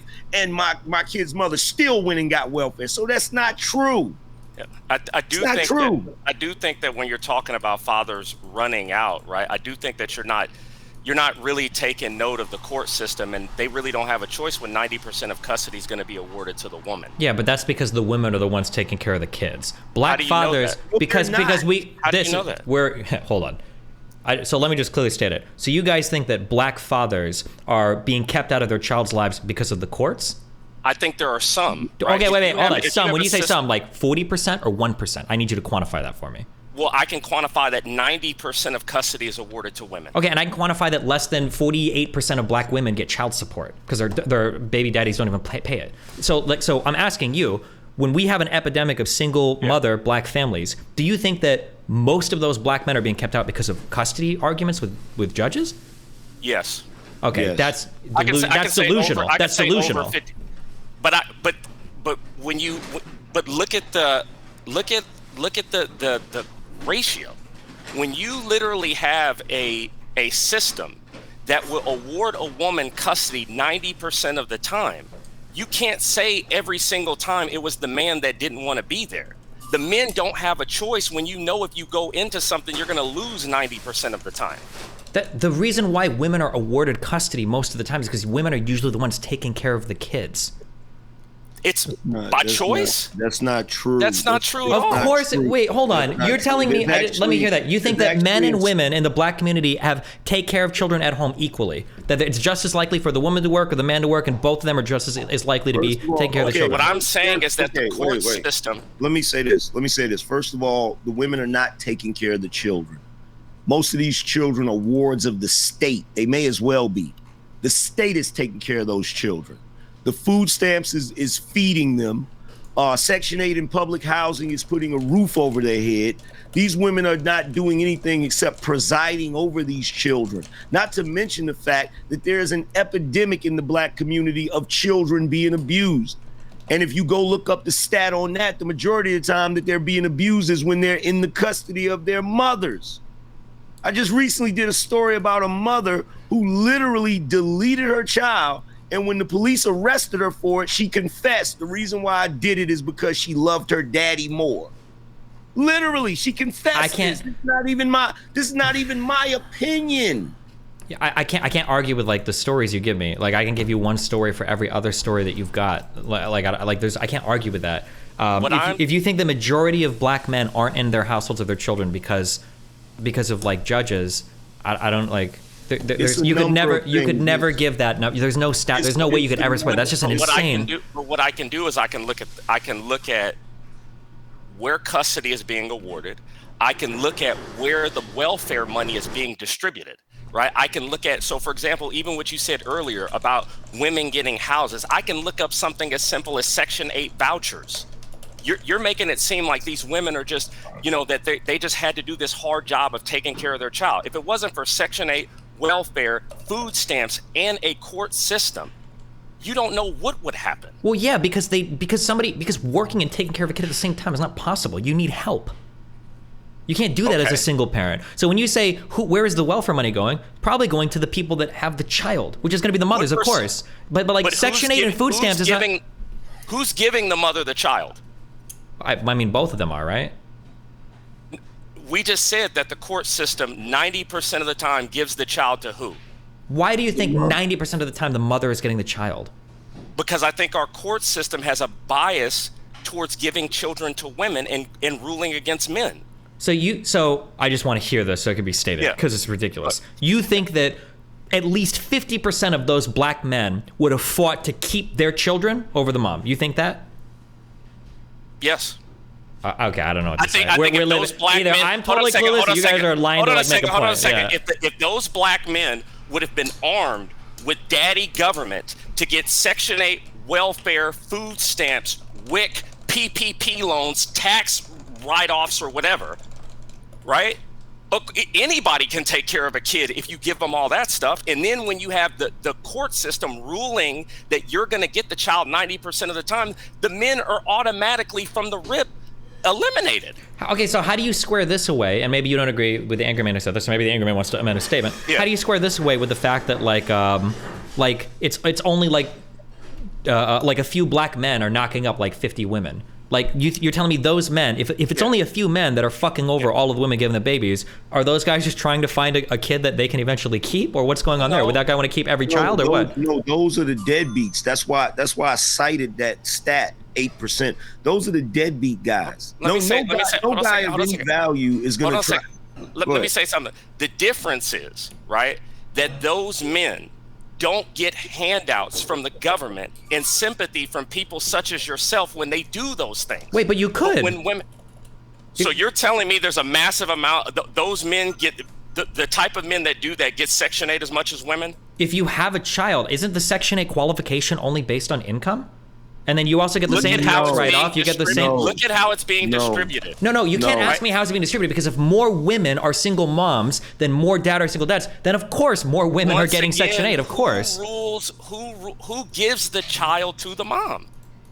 The moms are taking care of it. How many of these guys have left before the kid is even born? How do you know that? How can you quantify that? We can literally look up numbers. Go ahead, quantify how many dads leave don't put their name on the birth certificate, versus how many men. We literally can find the data for men that lose custody of their children in court. Show me the data of men that leave their child at the hospital. Okay, I can try to find this, but it's going to take me a little bit because I don't have this number like offhand. But I mean, I can try to find it. But why do black men have this unique problem when all these same welfare systems exist for white people, for Indian people, for Asian people as well? Why do black men have this unique problem? Did you really ask that question? Well, number one, I do think so. Hold on a second. I will yield a couple points to what Destiny's talking about in terms of crime, right? I do think that there is a culture of crime that is present, right? But I do think that when it kind of is a chicken and egg conversation. I think that when you're raised in a single mom household, that it kind of is a cycle, right? That's what I honestly think. So I do see what he's saying in terms of crime, but at the same time, it's not like the court system. It's not like if a black father out there wants his child, that the courts, even if the mom is strung out, that the courts are going to do everything to make sure that black father is able to have his kid. Well, here's the reality. These are the numbers when it comes to, well, not the numbers, but this is the reality when it comes to black families. When you have black families, when there is a structured black family where you have the father and the mother, the child is way more likely to succeed and not get in any trouble or things of that nature. Also, if the child is awarded, if the father is awarded custody of the child and he's being raised by a single father, he's less likely to get into trouble. The only time we see black men growing up and getting into a lot of trouble is when they're single mother raised. Now, the reason why this is, in my personal opinion, because I can't really quantify it, is because the women of today are not really taking the time to actually teach those children. They're actually zoning out. They have the children in the household running buck wild, they go outside, they run buck wild, and they're not really playing a heavy role in those children's lives. So that's what's going on culturally. Yeah, but the question is, I'm sorry, I'm trying to look at this number. So here, this is like, because I've never looked at like this particular data before, but listed someone here. Apparently 32% of black newborns have no father listed on the birth certificate. Now this is just one. This is just Cook County, Illinois, but damn, that's one part. That is one part. Do you have any numbers on how many black fathers are listed on the birth certificate? I know that I have numbers on how many children are awarded custody to their mother. Yeah, but that doesn't mean anything. I still have 90%. You have 30%. Yeah, but you don't know why the number is 90%. That's the whole part of that conversation. And you don't know why that number is 30%. Well, is it because they're maybe the mom told him the wrong hospital? I mean, if you're just making up, we both could make up numbers. Okay, I can't think of many reasons why somebody wouldn't be on a birth certificate. If you can't, well, maybe the father dies. I don't know if that'd be a reason to give off. I can't think of many reasons why. If you can think of some, then that's fine. Plus, I can't think of a reason. Hold on a second. I can't think of a reason why 90% of custody should be awarded to women. Okay, I can give you a ton of reasons right now, because women tend to be primary caregivers for children. Courts tend to prioritize the well-being of the child, and a lot of fathers that fuck a woman might just end up leaving completely. So there's like barely How do you even. know the last one? How do I know that fathers are more likely to leave mothers than mothers leave? How do you know that with something that is that radical, with 90% to 10%, right? How do you know that every single one of those was a father that just did not want to be there? Okay, so if it's 90%, how do you know if even half of those were a father that just did not want to be in the child's life? I don't know I don't know what the exact numbers are. If you're going to tell me that some men fight custody battles and they should win, but they lose because of a gender bias, that probably happens for sure. But when you look at a number like 90-10, That's not all sexism. A lot of that is going to be people awarded to mothers because the mother is the primary caregiver in that situation. I don't even know if the 90% figure is accurate. By the way, I'm trying to find a number on that. I think it's like last time I checked, 90%. I'm rounding up, but I think it's like 88 or 89. If you want to know where the 90% comes from, it's very simple. There are a lot of practices that go on in the court system that are still reminiscent of the past. It's still archaic. Okay, it's no different than the freaking marriage license. It's no different than any of that. We're still operating under the presumption that women are going to be better caregivers. That's the main reason. They automatically assume that when two people separate, the woman is going to remain in the house and the man is going to leave the house. So the court system does not want to uproot the child out of the house that they're used to living in and put them in another house. Sure. That's the reason. Now, hold on. Let me say this. For the 32%, that are not on the birth certificates, there's a few things that could be. One, the main reason is they could not know who the damn father is. That's one of the reasons. One of the reasons is you got so much promiscuity, because here's the thing. When it comes to Black culture specifically, there are two things that are being promoted in our music, which has a huge effect on our culture, which is for the guys, gang culture, crime, drug dealing is constantly promoted. For the girls, promiscuity, acting like thoughts, that is constantly promoted. So when you have that going on, you have more young boys that are more prone to go out here and be part of gangs because they want to be part of something, or to go out here and sell drugs because they may have grown up with a mom that didn't have any money. And the other part of this is women tend to, when they're single mothers, they tend to look at their sons as a meal ticket. Oh, he's going to grow up and go do this, or he's going to go out and go do this and help with the household because that's the little man of the house, right? So you got that going on. On the flip side of that, you got the girls growing up, going out here, getting into the party lifestyle, all of that different stuff, getting pregnant. Sometimes they don't even know who the damn father is. Why do you think you had the emergence of these goofy shows back in the 90s where you are not the father, all of that goofy stuff? There's a lot of stuff that factors into that.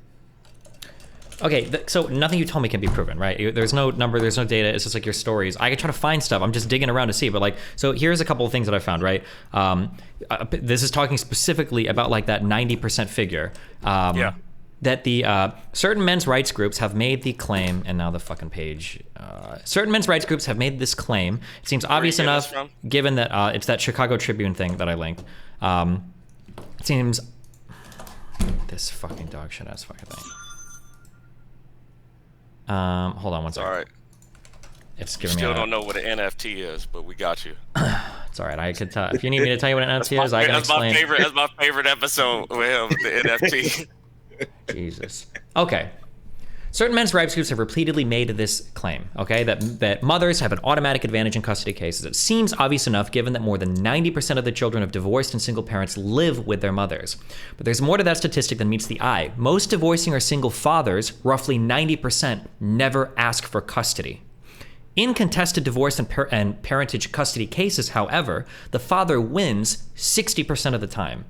So if that's true, that completely blows up your entire narrative. Would you like me to ask? Would you like me to answer why that is? Yeah, let me see that. Because I can tell you why that is if you really want to know. Yeah, because usually they don't go to court because they don't have the funds or whatnot. But go ahead. They don't. Here's wait, and single moms do have the funds to go to court? Here's the thing. No, wait a minute. Here's the thing. Because I had this issue when I first got on YouTube in 2015. There was a guy that I used to deal with that would actually help guys go to court.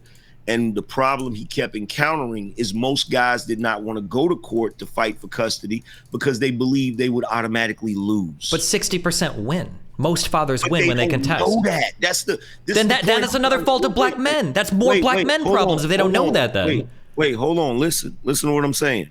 Not saying it's not their fault that they don't understand or educate themselves on what they can do in the court system. But you have to realize, for black men culturally, the court is a place where they believe they're always going to lose. Okay, that's just a cultural thing. All right, we can't get around that. Now, there's no way to get around that. Come on. No, I'm saying we can't get around the fact that is a cultural thing they believe. Now, I constantly tell guys on my channel that you can go to court and win. And there are a lot of guys in the space that we're talking about who have went to court and won custody of their children. But most guys do not believe that they can do it. They believe that that's going to be a hard fight. In addition to the fact that the court system plays a lot of dirty tricks. A prime example is when a woman first goes to get child support. She goes to the court. She signs a affidavit. This affidavit states clearly that she has not received a single dollar from the named father, whoever she names as the father. She's saying that she's never seen a dollar from him. He's never given any support. Now, that initial court date, if the father is able to go to that court date and prove that he's given some money, then he'll win that case because she signed the affidavit. The problem is they don't serve fathers on that initial court date. And I know this because I went through it. You don't even know about that court date. If you're lucky enough to know about that court date, you can go and fight it. But what happens is you don't get served by a process server for that court date. Half the time, these fathers don't even know they're on child support until one day they look at their check and money's missing. And they're like, what's going on? Then they contact the child support division to find out what's going on. And it's like, oh, you owe child support. Then they then they say, okay, well, when did this happen? Oh, well, you okay, hold on. I'm trying to, this sounds like completely not true because of my personal experience with legal. Hold on, wait, real quick, because I'm just looking this up. So this is saying that like when you're doing like custody battles, you are right that the court won't serve the person, but that's because it's your responsibility. If you like, you're not going to have your wages garnished for child support when you were never served anything. There's no possible way that's true. And this is saying here that if the other parent is not served within 120 days, your complaint will be dismissed and you'll have to start all over. You don't even know. Hold on. See, you don't know because you didn't go through it. Okay, I can't argue against your story. I can only go by like what's true. What I can see, like you. Number one. Wait a minute. Number one. Here's the reality. You will get served papers after you owe child support. You'll get served, but the initial court date, you rarely ever get served those papers. They will not track you down, is what I'm saying. They will not track you down for you to come to that initial court date. And the reality is, this has happened to me a couple of times because I kept having the same issue where I'm like, okay, I'm taking care of my children, but then she goes to the court to do whatever. I don't get the initial paperwork. Then when I go to court, I have to explain this to the judge. I did not get the initial Okay, here, real quick, paperwork. because we don't need the whole process explained. So I just want to understand this. You're telling me that you could have two people living together, everything is chill. One person could sneak off to court. They could file for sole custody, go back home to the other parent, and months and everything could pass, and that whole process can be done without service ever being given to the party whose custody is being contested against. Yes. You can look, here's the thing. They have what is called a TANF check, right? A woman can go and she can apply for a TANF check. And the reason why she's applying for this check is she's saying, I don't know who the father of my child is, right?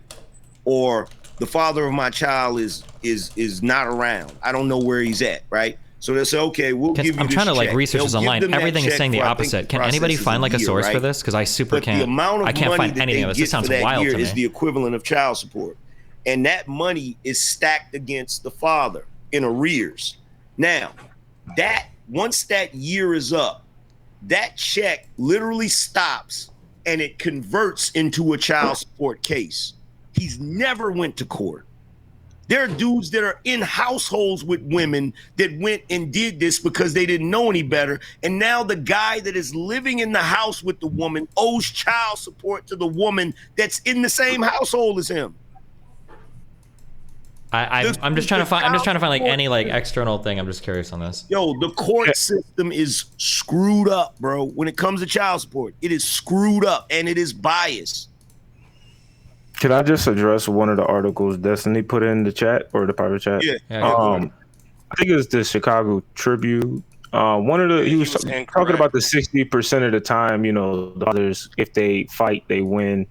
It mentions here that some of that 60% is a goal for the fathers are most likely to seek custody when the mother is egregiously unfit or dysfunctional. Yeah. And then it leads on to, after that, many of the other cases result from the mother's financial inability to support the child. Wait, either I'm lagging or he's of lagging. course, I can't understand. related to the father's. You have to Sway. You have to repeat it. Which part? This last part? Yeah, you're going in and out. Okay, Yeah, so it says how you was wrong because I just read it too. Yeah, you're wrong, Destiny. What am I wrong on? You're wrong for citing this, right? It's saying that the 60% is accounted by that comes from people that are already married. In contested divorce custody cases, the father wins 60% of the time. We're not talking about cases where they're married. No. The other comparison thing was uncontested. If 90% of children of divorced or single parents are living with their moms, okay, and that's all uncontested because the dad never asked, well then of course that has nothing to do with the court. So that just goes to show that 90% of those the children wanted to live with the mom, and the mom wanted to have the children. The point that you just made from this Chicago Tribune thing was that women were awarded or men were awarded custody 60% of the time. Those are from divorce cases. Those are from cases where people have already been married. So you're ruling out and if we're talking about the black community, you're ruling out a lot of those children that were born out of wedlock, which we know is the majority. Hold on, even what you're saying is not true. If you read the sentence, it says in contested divorce and parentage custody cases. It's accounting for that's divorce and parentage cases. So those are two. Okay. So, but my problem with this article though is that it'll try. I didn't finish saying. It says many of the other cases result from the mother's financial inability to support the child. Then it leads to say, of course, that often is closely related to the father's failure to pay child support. So even when the mother has an inability to support the child, it's still the man to blame. And did you know, Destiny, if a man doesn't pay child support, he could go to jail? And we're talking about men who can't pay child support, right? So now they can't pay child support because they literally don't have the money most of the time, and then they get sent to jail, and then they don't have the money anymore. Like a lot of these stuff happen to get caught up in a system that we can say is just on the men. They need to step up. But if you get put on child support where you don't even know you are on it, and now you don't want to pay it or you can't pay it, and you end up going to jail for something like this, like that's a little bit of nuance that you won't ever talk about. Hold on. First, wait. Hold on. We can't have like three fucking people bouncing back and forth. I can't respond to anything. Okay. So firstly, let's read this entire thing. Okay. Some of that 60% is accounted for by the fact that the fathers are most likely to seek custody when the mother is egregiously unfit or dysfunctional. This says some, so that implies less than 50%. Okay. So it's not just when the mother is fucking egregiously unfit or dysfunctional. Okay.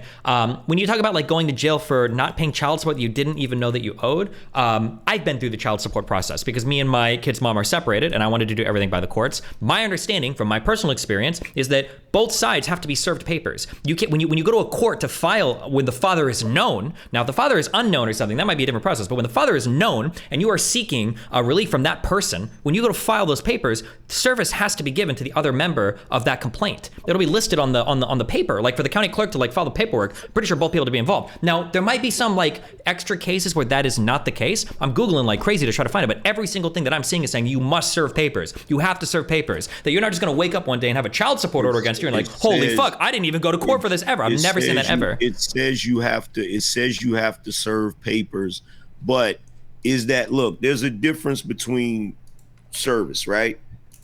One version of serving papers is delivering it, but another version is you gotta sign for it. Okay, what I've noticed is that initial case, they went on with the case without me signing anything. Now, after that, when I had subsequent cases, I had to sign for the service. I had to sign for the paperwork. Okay, so I don't know which jurisdiction you're in, but in different jurisdictions, they do things differently, right? Everybody knows different jurisdictions have different. I live in Florida now. I know what Florida law is, and I was in Nebraska. I've had people serve me papers before. Service to me has required acknowledgement. Now I could be wrong, and if somebody links me or whatever, I'll be like, okay, it's different here, because it might be. I don't know the law everywhere. I agree with that 100%. But I would be surprised. You're telling me there are states where legal service can be dropping something off in a mailbox, and that's like service? I've served you papers? Because this is why, like in movies and shows and everything, somebody will find you at work with like, hey, here you go, you've been served. Like you have these papers. Yeah. But if you notice, look, I don't know what's going on. Like I have an issue with it because I feel like service means that I should be signing for something, but every single time that has happened to me, and I'm not the only guy, I've had other guys tell me the same thing, that initial court date, the one where they could actually contest it.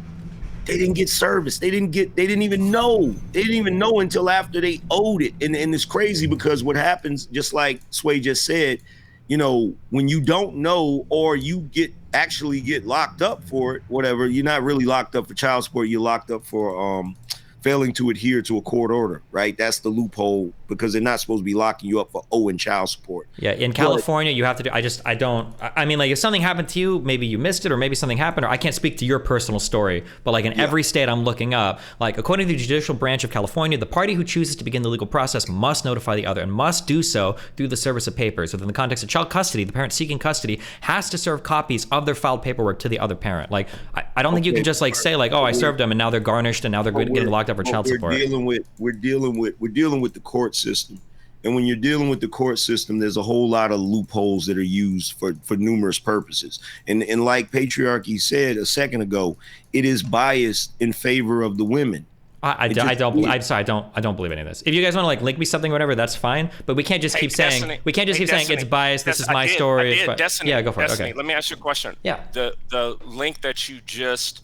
So I'm going to post something right now. Mm-hmm. What year did that article come out that you posted from the Chicago Tribune? From 94. 1994. Okay, I have something right here that is a little bit more recent. So I will say this, right? What I'm saying right now is still 60% awarded to women. When I said 90%, I made a mistake. I was thinking about child support payments, right? Like 90% of child support payments, 90% of alimony goes to women. Sometimes I get that confused. But right here, it's still saying the overwhelming majority, and this is 2018, the overwhelming majority, and I posted too, the overwhelming majority is still going to women. And that's more recent than 1994. Sure, but now the question is, are these in contested custody battles, or is this just on who's asking for custody, right? Well, I can actually, I'll just click through and I can check. Hold on. Because I posted one, I think, before too.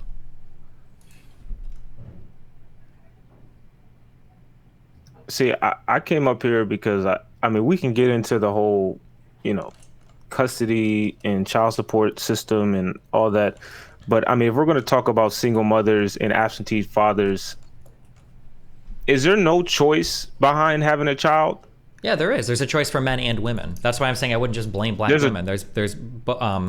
There's an attack on both sides there, I think. Also, just real quick, so this thing doesn't talk about like in custody fights. This could just be the census. I just posted the census one because I want to go direct to the primary source. Yeah, so sure. I clicked through this too, but just real quick, there's like 19 pages. I can scroll through and look, but like it's gonna take me a sec. But like because I control left in this, I tried to find contested, control F contested, and this doesn't look like it's talking about contested custody. This is just talking about where do the children tend to live.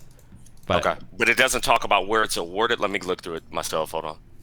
So I bring that up because Destiny, I don't know if you are very hip to what goes on in the black community. I don't expect you to be, but as a common narrative, even before I was born, that I don't need a man and I can do all bad by myself. I can raise a kid by myself. I don't need a man to raise a child. There are videos from early as the 60s to the 80s to the 90s to the early 2000s that show multiple times black women saying, I don't need a man in my life to raise these kids. Yeah, but where did that come from? Their grandmothers. And why? Because black men were getting locked up, because black men were selling crack, because black men were killing each other in the streets, right? Yeah, so it's not surprising. This comes before that. Black women weren't saying this in the 50s. Black women were saying this in the 50s and 60s. They were saying these in the 60s. This started in the 60s. This came very, very prevalent in the 60s. This started before the whole crack epidemic and everything that the narrative behind black men. We are always the guinea pigs when anything happens in America, and breaking up the family homes was clear, shows you the outcomes in the black community. I tell my girlfriend this all the time. As much as y'all preach this strong, independent, I could do bad by myself. I look so look bad at the black arguing community and see where we're at. As much as y'all think you can, the outcomes you get as to when women rebel against their men in totality and say they can do all bad by themselves, they don't need a man to raise a child. You get a bunch of degenerate children who are either strippers or in jail, or like you try to say, some drug addicts that don't do shit. I mean, you can point to black women all you want, but like, what are the black men doing? I'm not complaining. I'm just stating. Well, just stating reality. I'm not going to sit here and say there's no responsibility on black women to be more careful about who they open their legs for, right? I agree with that 100%. right? But we can't. You can't turn a blind eye to black crime, to black drug dealing. You can't turn a blind eye to black successful people that get big in certain communities and then propagate a culture that is destructive to other black men, right? And those are black men leading those types of cultural norms as well. So I just nobody's. I don't think nobody's blameless. But my question is, who's being kept alive by the state more? Who's taking more from the state? I don't know. I don't know. I don't know the answer to that. Wait. Well, the question is, what costs more, welfare for a black child or the amount of money we pay every year to incarcerate a black man? I don't know what the answer to that is. Do you? Well, I mean, even if you want to look at... They actually make money off of incarcerating black men. That it's not, they're not, we're not paying. You got to realize we now have privatized prisons. So privatized prisons actually get paid to incarcerate people. They actually get paid so much every day for every single day that you have an inmate in that prison. So it's not us that's the thing where we think, oh, we're paying for these prisons. We're not paying for these prisons. Well, first of all, what you just described is we are paying for those prisons, right? The government has to pay other companies to do it because it's not profitable. It might be profitable for that company, but overall it's a drain. That's why the money has to come from the government to do it. But also, private prisons are less than 10% of all the prisoners in the country. Right, private prison is not like this huge thing that's like housing everybody. It's like 8% of people are housed in private prisons. You said 8%? Yeah, and we're losing money on that. You got a stat for that? You got a source for that? Yep, right here. I think it's almost right at the top. 26 states and federal governments incarcerated 99,754 people in private prisons in 2020, representing 8% of the total state and federal prison population. Put that in the back chat for me. The thing, please. I get what you're saying. I just think that you should blame the people for blame one group for what it is that they're doing, right? So I don't disagree with you talking about blaming black men for dealing drugs and committing violence. But at the same time, right, to go back to your original statement, you said black women were the backbone of the community, right? Yeah. You said that they outnumber black men 3-1. In some communities, yeah. In some communities, but in general, right, there's a lot more black women than they are black men. How is that backbone doing? Well, considering women are approaching black men in income, I mean, that's one thing. Black women are out-graduating black men, right? Okay. I mean, like, it seems like they're trying, but I'm not going to sit here and tell you they're doing great because that's not a great position to be in. The broad here's just, I think you're misunderstanding me. I'm not here to shit on black men, okay? Like, for every issue that I brought up with black men, why are they selling drugs? Why are they killing each other? Why are they doing these things? It's because the lot in life they've been given goes back to fucking slavery. It's fucked. There's a whole bunch of shit. Disagree. Okay, you can disagree if you want, but black families don't live in nothing certain... to do with you dealing dope. Okay, that's fine. You disagree with that, but I'm a liberal, SJW blue hair, so this is what I believe, right? That even through fucking Jim Crow and before the Civil Rights Act, where your grandparents were allowed to live, what part of city you could have a house in, all of this shit. What? Were they dealing dope? No, but they were getting fucked by anybody that could fuck them, right? Here's the thing. Wait, let me just make my point, okay? I'm just saying that, like, I understand why the issues in the black community that exist for men exist, and I'm not going to sit here and say fuck them for that. But while I'm acknowledging that, I'm also going to acknowledge the issues for black women as well, right? When black women are like, oh, I don't need a baby daddy, I can do this shit on my own, fuck black men, blah blah blah blah blah. Well, that's a response to black men. The same way that black men not trusting cops is a response to cops fucking over black men. Black women not trusting black men is going to be in response to black men fucking over black women. I think we have to understand at the end of the day, like, everybody's reacting. Hold on a second. Yeah, go. But with all of that, then you can't have a problem with the red pill then, because if you are saying that you understand the relationship dynamics between certain groups of people, you understand that black men are apprehensive to police officers and women are apprehensive to men. Why is it when men create a space for themselves where they're naming all the negative things that women have done to be aware of these things, why then is it an issue? Because when you get into, any good leader or successful person knows that putting yourself in a victim mindset of blaming and looking at everybody else for doing wrong things is never going to propel you forward. What you have to do is you've got to look at, what can I do to take accountability? What can I do to further, like, my situation in life, right? And that's all you can do. And the constant pitting forth of, like, men and women against each other, like, at the end of the day, regardless of how black men treat black women or black women treat black men and women want to be together, just like white men and women want to be together, and Asian women and men want to be, like, everybody wants to date people that look like them or in their communities. That's what we all want at the end of the day. But making it really adversarial, I just think, like, it fucks everybody. It makes it hard for everybody. But here's the thing. He said this on Fresh and Fit. You said an adversary, right? They are adversarial because that's what comes when women come into certain places that were historically designed for men. You said that men need to do more than have a paycheck, right? Okay, so when you are now getting a paycheck as well, when we have to compete with each other in school, when we have to compete with each other in the workplace, when we have to compete with each other socially, that makes you a competitor, which makes you an adversary. There's a difference between competing in some ways and being adversarial. Right? Like, what is the definition of an adversary? But here's the thing, though.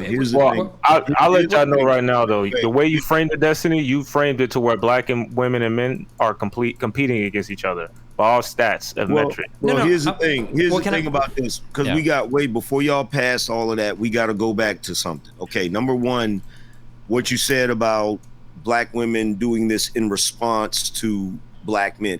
Black women doing what they did is not in response to black men. That is a misnomer.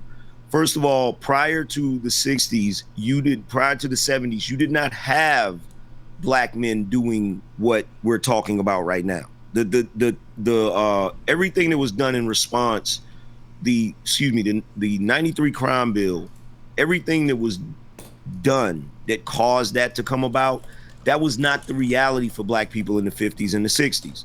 Black people in the 50s and the 60s had one of the highest marriage rates. Yeah. Black people in the 50s and the 60s had community, okay? It isn't until after you see the emergence of this new form of a welfare system that you begin to see the degradation of the black family. Well, but the welfare system is a response to, like, single It's a moms. response to poverty. It's a response to the poverty that black people as a whole were But you enduring. can't blame single moms for wanting welfare. They need help taking care of their kids, and you can't blame the 93 crime bill for issues in the black community when the black community wanted the 93 crime bill. Hold on. Number one, I'm not blaming black women for wanting welfare, because they were in the 60s, they were in a state where they needed it. What I can blame them for is once they saw how it was disproportionately affecting their community, I can blame them for creating a lifestyle choice to be on welfare. In this day and age, you have black people that are on welfare as a choice. They are able-bodied and they can do something else, but they're choosing not to. So I can blame them for that. I can blame our system for incentivizing having children. Now, as far as the 93 crime bill, I'm not saying, that black people didn't ask for it. Yeah, the Congressional Black Caucus, which many of them do not even really represent us. Okay, that's number one. Hold on. They voted for him. Wait. Let me say this. They do not represent our best interests. Okay. Now, I can blame the 93 crime bill for mass incarceration, and I'm not the only one who has blamed the 93 crime bill for mass incarceration, not just of black people, but Americans in general. So no, that wasn't solving a problem. Well, okay. Crime did go down though. Like I got to be honest. Unfortunately, hold on a second. The thing is this, right? I'll be a coon. Listen. At the end of the day, whatever's going to make the crime go down, I'm pro crime bill, right? I think that the crime was so high in the late 80s and the early 90s that even, like you said, black people had no choice. And let's be honest, right? When you talk about the Congressional Black Caucus, a lot of black people did put those people in power, right? And black people back then, different from right now, they wanted safety and security. And I mean, Biden's crime. I can agree to that, but there's only one problem. When you have a number of factors that are going to cause black people to get disproportionately policed, disproportionately locked up. But that's because the crime was disproportionately in black communities. It was crazy. It was crazy. Wait a second. See, y'all are not. See, this is a little bit of a disingenuous argument, and this is me. I'm gonna be a liberal for a second. We got to have a better solution other than just locking people up and throwing away the key. I agree. I think everyone agrees. Everybody agrees, but the problem was that the crack was destroying the black community. Crime was rampant. The homicide rates in the 90s were fucking wild. Places like New York were fucking battle zones. And like, was the crime bill the best solution? Probably not. But like, this idea, and I'm not saying you guys are doing this, but a lot of people on my side, a lot of the white people will do this shit. We're like, oh no, in the 90s it was just white people being racist. I don't think it was. I think it was black people who saw their communities getting fucking destroyed that were looking for any type of answer to those problems. And if mass incarceration was the way to go, then like that's better than I'm pro crime bill. We need another one. That exacerbated the problem. That made no. It solved the problem, but it created another one. It did reduce crime. It didn't solve it. It reduced crime, but it made other problems like mass incarceration of black men. It hurt black families. Right? I agree with that, but it was. I agree with you during the time. It created. Hold on. It was a Band-Aid, and what it did is it created another offset of black culture. It created the prison culture where guys are getting freaking celebrations for getting out of prison instead of getting celebrations for graduating college. So it created this culture where black people think, well, that's just one of the things you do. You go to prison. Like it's in every person, every one of those people, like we got to stop ignoring the fact that when it comes to the crime bill, a lot of those people that got locked up were non-violent offenders. They weren't even the individuals that were committing crimes. I don't know about that. Like there are a lot of people during that time, right? You can directly attribute crack to high murder rates, right? You can look at when the drug trade as affecting those high murder rates. And the thing is, for me, I can't argue with results, right? So if the results of the crime bill are lower crime, then I'm gonna go with it. I'm sorry. Well, I hate to be the one to say it, but I gotta say it, because if I don't say it, every single brother in here is gonna be upset with me, because it needs to be said. First of all, you're talking about a situation that is a created situation. Okay. You're talking about a situation where you have narcotics being funneled into a community to fund a war. And this is not speculation. This is not me guessing. This is now historical fact. Okay. So we can't just ignore the fact that it's a created problem. So one, you might as well call it entrapment. You have a disproportionately affected community when it comes to poverty. You put something in that community that's going to cause problems, and then once the people engage in that activity, you lock them up.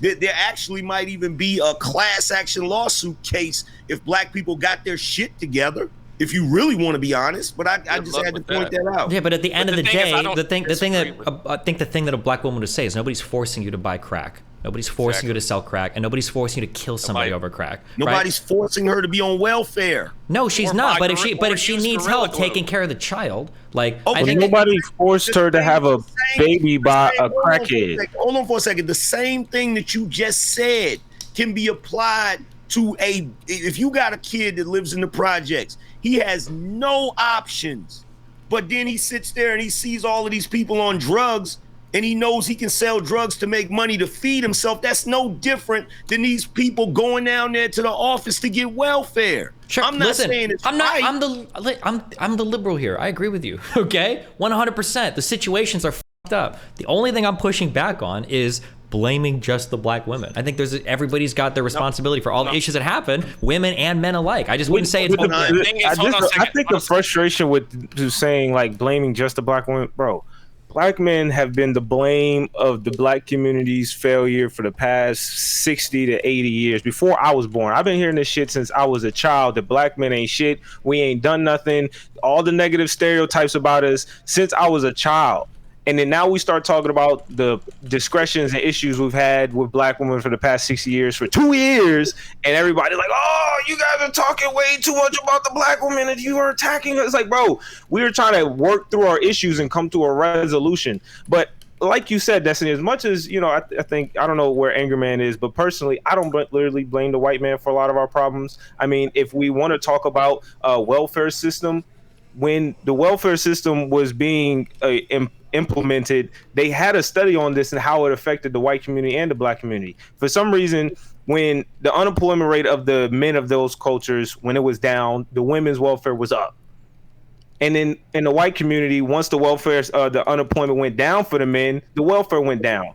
But in the black community, the welfare kept going up even as the men were getting jobs. So at that point, they understood it wasn't about the men's money or trying to actually financially take care of the kids. It was a mentality, like I said, that they didn't need a man to take care of their kids. Yeah, I understand what you're saying, and I agree with you that for a large point of the past like 60, 70, 80 years, that black men have been the ire of the black community. They get shit on by white people, by black women, or whatever. That's horrible. I agree with that. But like for the past like 20 or 30 years, as black men have at the very least like largely socially elevated themselves, as they started to earn a little bit more money, as they've gained like big positions in entertainment, right? Well, what are the cultural norms now? Nobody likes black women, right? But black men are fetishized in some communities, depending on what you're looking at, right? But if you look at like what we can say like dating apps, or you talk to anybody, right? Sure, yeah, light-skinned women are, sure, but I'm just saying that like black women are like down there with like Asian men in terms of like the types of people that people are trying to like date or emulate or whatever, right? So the idea that like today, I think that some of the standards have switched a bit, that there are black men that are gaining a lot of wealth, right? Not even just millions in entertainments, but sometimes past $1 billion for a lot of these musicians like Jay-Z and stuff that are coming out like starting businesses and stuff, right? I think that black men have done a good job in some places of getting really far, but it feels like some of the complaints are that a lot of that reinvestment doesn't happen back into the community, that a lot of that money is used to further negative cultural trends, right? People look at like Jewish people and it's like, fuck, well, what do, right? They hire their friends, they're doctors and lawyers for each other, they help each other out. And I was like, okay, well, what do black men do with their money? They make more songs to tell them to go kill each other, right? Well, I'm just saying that, I'm just, again, and I want to reiterate, I'm not trying, hold on, I just want to reiterate, I'm not trying to shit on black men. No, Destiny, in this space, we would agree with you. Sure, okay, yeah. I'm just saying that I just don't like the focusing on... Sure, I just don't like the focus on shitting on black women. I think there are problems on both sides. Here's my thing. Well, we're not shitting on them. We're just bringing out issues. No, I agree. And there might be issues. Well, the Angryman started by saying most of the problems in the black community, maybe the majority, the vast majority. I don't know if you guys want to give it a percentage, but he's saying it was mainly black women's fault. That's what I was pushing back. No, what I'm saying, what I'm saying, look, here's my thing. Because, you don't watch me, Destiny, but these other guys watch me. Sure. There have been plenty of times I've had this conversation about what black men need to do and the problems with black men. I don't just talk about black women, but I can sit back and I can, when I see black men trying to be in their children's lives, trying to do the right thing, and the women are giving them extreme pushback because we now have a culture of, I don't need a man, black men ain't shit, y'all ain't hitting on nothing, blase blah. See, this is no longer about statistics. This has become a cultural trend. Yeah, I agree. For black women to be against black men. Yeah, and that's shitty, and I agree with you. But again, like sometimes what's sold in culture is like, what is a successful black man? Somebody that finds a really hot white woman. Look at Deion Sanders. Look at Deion Sanders, who walked away from that HBCU to go coach in Colorado or whatever, right? Instead of staying, right? Which he should have. Okay, but maybe he should have. But I'm just saying that's civil rights, though. Sure, I know, but I'm just saying that people getting away from other black people. Well, but I don't think I feel like the people in the I don't think that people like that appearance, right? Usually the idea is that people try to help their communities and give back and do what they can to like elevate their communities. But it feels like the success path for a lot of really successful black men is getting as far away from their community as possible. And right? you know That's why? What happens when it's dangerous. Because this happens because when you have guys like a Nipsey Hussle, who tries to turn his life around and try to do something positive. He's in a relationship with a black woman. He tries to create a center to help kids get into STEM program. He tries to put money back in his community, and he gets killed by his own community. It happens over and over again. So what's happening is you have black men who become successful, and the reason why they leave their communities is because their communities have been constantly dealing with so much poverty that by the time one person or a small percentage of guys actually achieve some real level of success, they immediately become a target. They immediately become the victim of their own community. The problem is, as long as we continue to have the same issues, and I remember I watched one of your debates. You debated ABL. You debated Anthony Brian Logan, and you pointed out something that I was like, "Oh shit, that's a very good point." Where you said part of the reason that the black community might have issues is because we don't really have a lot of after-school programs. We don't really have a lot of places for these kids to be, and what they end up doing, and this is me adding to that, what they end up doing is they end up becoming, being part of gangs and getting into trouble and all of these different things. So the problem that we have in the Black community, I have told everybody over and over again, is that we don't participate in our local elections, and two, we don't really have a family structure anymore that's raising children properly. Now, if you really want to point the blame when it comes to that, yeah, you can say, oh, the fathers are not there, blah, blah, blah. But we are ignoring the fact that the mothers are there. And there used to be a time where even when there was a single Black mother, she still raised well-rounded adults that were able to function in society without being criminals. But nowadays, you don't see that. And you don't see that because there is a failure going on amongst Black women who are single mothers, and nobody wants to acknowledge it because, like always, we still have the same mindset that we've always had throughout history, which is whenever a woman is perceived to be attacked, then everybody has to protect that woman. Instead of holding her accountable. Men, we can talk all day about what Black men are doing wrong. Black men are being held accountable. Black men are going to jail for owing child support. Black men are being incarcerated for committing crimes and selling drugs. Women, however, are doing a lot of goofiness, being very neglectful to their children, and they're not getting any sort of reprimanding. They're not getting any sort of punishment for it. If anything, they're getting a lot of America in general just gives praise to women's totality. It's not even Black women, just women's attitude, their weight. If they have if they have a child out of wedlock, a lot of times they're not negatively shamed for having that in 2023. More often than not, they're empowered to be these things, and we're not to judge them for it. Yeah. But if you want to talk about the financials part, about we could talk about money from the men who doesn't get back. I mean, Black people do a lot of dumb shit in totality. We could talk about the churches, the amount of money we spend in the churches, and that's not any type of recycling system that gives back to its community. We talk about the Black Lives Matter movement. Where was our Black churches at there? Our Black churches are bought out by the government. And that was and we still go spend money there. And most of the churches are filled up by Black women. Let me respond real quick. And that was a movement started by women, BLM. Yeah. How successful was that? Okay, real quick. So for the Angry Black guy, the Angry Man. Sorry, fuck. That sounded bad. The Angry Man. Okay, so I agree with you when there are issues that successful Black people have to face that I don't ever have to think about, right? I don't have to think about trying to leave my community if I become wealthy because I'm gonna get killed or some crazy shit like that, right? I acknowledge those are problems that exist, 100%. But if that is the case, that if you become successful as a Black person and you want to bounce because you're worried that you're gonna get for staying somewhere, how do you not see that wouldn't create a of resentment in the Black women of the community if all of the successful Black men want to leave, right? I never said it didn't. Okay, sure. I totally agree. I never said it didn't. There are a lot of I hear all of the complaints. Well, wait. Let me just respond to the other two things real quick too, right? Sure. The other thing you were talking about for the Black women are making poor choices or whatever. It seems like Black women are slowly carving their path out, but their path out is literally them abandoning the Black community too, where you've got a lot of them will talk about divesting, where Black women get abortions more than any other class of people, which I think hurts the welfare seeking point, because if they were seeking welfare, I don't know why so many of them would get abortions. And Black women are starting to attend college more, and they're starting to get better jobs, so they're starting to close that income gap with Black men. But in this scenario, there are paths to success for Black men and Black women, but because of the rhetoric where Black women are constantly shitting on Black men because their baby daddy left them, because they got hurt by some Black dude, where they tell their Black sons that they ain't shit their entire lives, and now these guys are growing up with their minds fucked, right? That's not good. But then Black men constantly attacking Black women, saying, these women are shit, they've been shitting us their whole lives, they hold us accountable for everything. Meanwhile, when they they get welfare, they get housing, they get everything handed to them, and then we're demonized for it. This world of adversarial shit is just making it so that really successful Black men and successful Black women, their goal is to just get the out of the Black community. And that type of overall divestment where everybody's an enemy and everybody wants to get the out, that just seems to be a really bad path to go down. Why?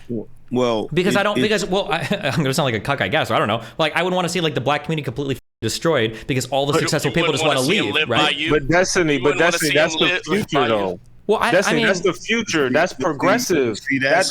That's what we need, right? But that's the future you guys are fighting for. Is the fighting on both sides?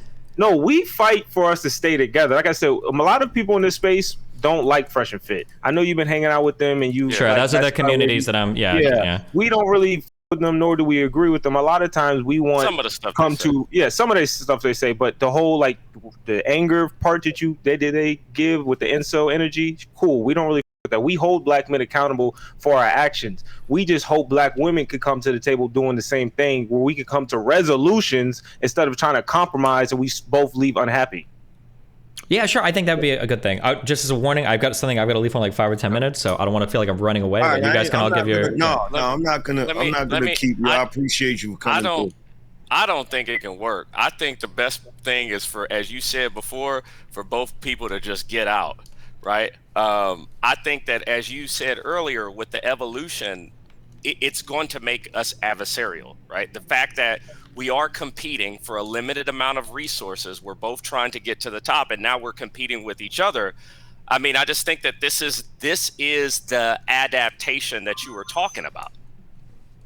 That seems so sad, though. Like, the adaptation has to be like the destruction of the black community. Like, it just has to like disperse into everybody else. And it happened during civil rights. Well, civil rights, it already happened. The black community, the issue. I'm gonna say this, and I'm gonna let you go. I'm pretty sure you got something else to do.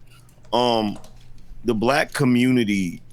The problem is, and a friend of mine once said this. It needs to be razed to the ground and rebuilt, plain and simple. Because it's and really, to be truthfully honest, in my opinion, this is just my personal opinion. I'm pretty sure Sway and Patriarchy agree with me. I think it's time to get off of the black culture and just be American culture. That's just me personally. That's just my personal opinion. Because this whole idea, because it's too much conflict, it's too much goofiness, it's too much foolishness, and there's a lot of things that there's a lot of ideologies and a lot of ideas that just need to come to a stop. It just needs to come to a stop. And if I had the power to, I would abolish the welfare program. Like, that would literally solve the problem. I will agree with you that there's like a lot of goofiness, but like, don't you think there's something to be said for the fact that there was a group of people that was enslaved in a country for over 100 years, and then civil rights is for however long until 64. But despite all of those setbacks, black culture has become, in a lot of ways, like almost the predominant culture of the world.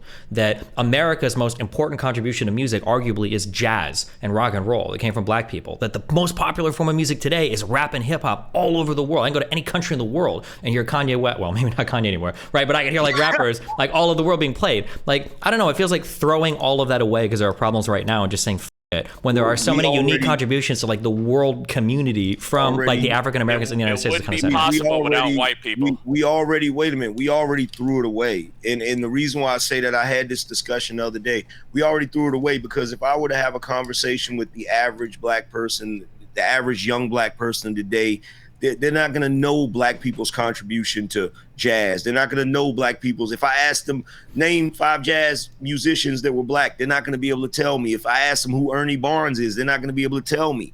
Like, black people have already tossed away the best part of our culture. They've already tossed it away. There's only a few of us. There's only a handful of us out here. And when I say a handful, I mean a small percentage. There's only a small percentage of us that actually still value all of those things. Now what we value, now what we're starting to be known for is gang culture, going to prison, twerking, and all this ignorant shit. Like, it's unfortunate, but it's reality. Black history in America right now only goes back to the 90s. That's really it. Like, you just started NWA, and if it ain't anything before NWA, niggas don't care about.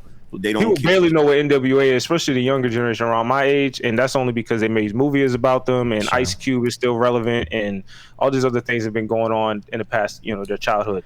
But I mean, I agree with them that the black community needs to fix or come down to the ground. I'm not so sure on the Americanized part, because Americanizes in my brain, when you said that, means like the Western ideology, which we see anywhere else that subscribes to that. They're also suffering when it comes to male and female dynamics, regardless of race. So I'm not cool with the Western ideas. I also don't think it's as absolute to go back to the traditional, where a man is required to do 100% of the bills in 2022 on average. That's just not. Well, when I say Americanized, I mean black people actually participating in American structure instead of pretending that they're separate from it. In other words, black people actually going into the police force so that they can police their neighborhoods while we still have them. Going into politics, going into, participating in America so that they actually have some say so over what goes on. But Destiny, I ain't gonna keep you in here. I didn't think you were gonna show up, so I appreciate you showing up. Ducks nobody. Yeah. This ended up I see that now. This ended up being more of a discussion than a debate, but I appreciate you coming through, man. Yeah, thanks for having me. I enjoyed the conversation. Yeah, we were heated yesterday, but I mean that's like online shit, right? But no, yeah, I appreciate the conversation, guys. It's been fun. We'll probably chat some other time in the future, I imagine. Yeah. Okay, cool. Right, sure. Yeah, have a good one, Tell guys. me what an NFT is before you leave. You really want me to? Nah, bro. Nah, that's still my favorite. That That's guy always didn't know. Wait, are you guys? Are we fans I can't of? stand him, man. Oh, okay, I that's can't good. stand Okay. that dude, All man. right. All right. Thanks a lot, guys. I'll talk to you guys later. Peace out. All right, man.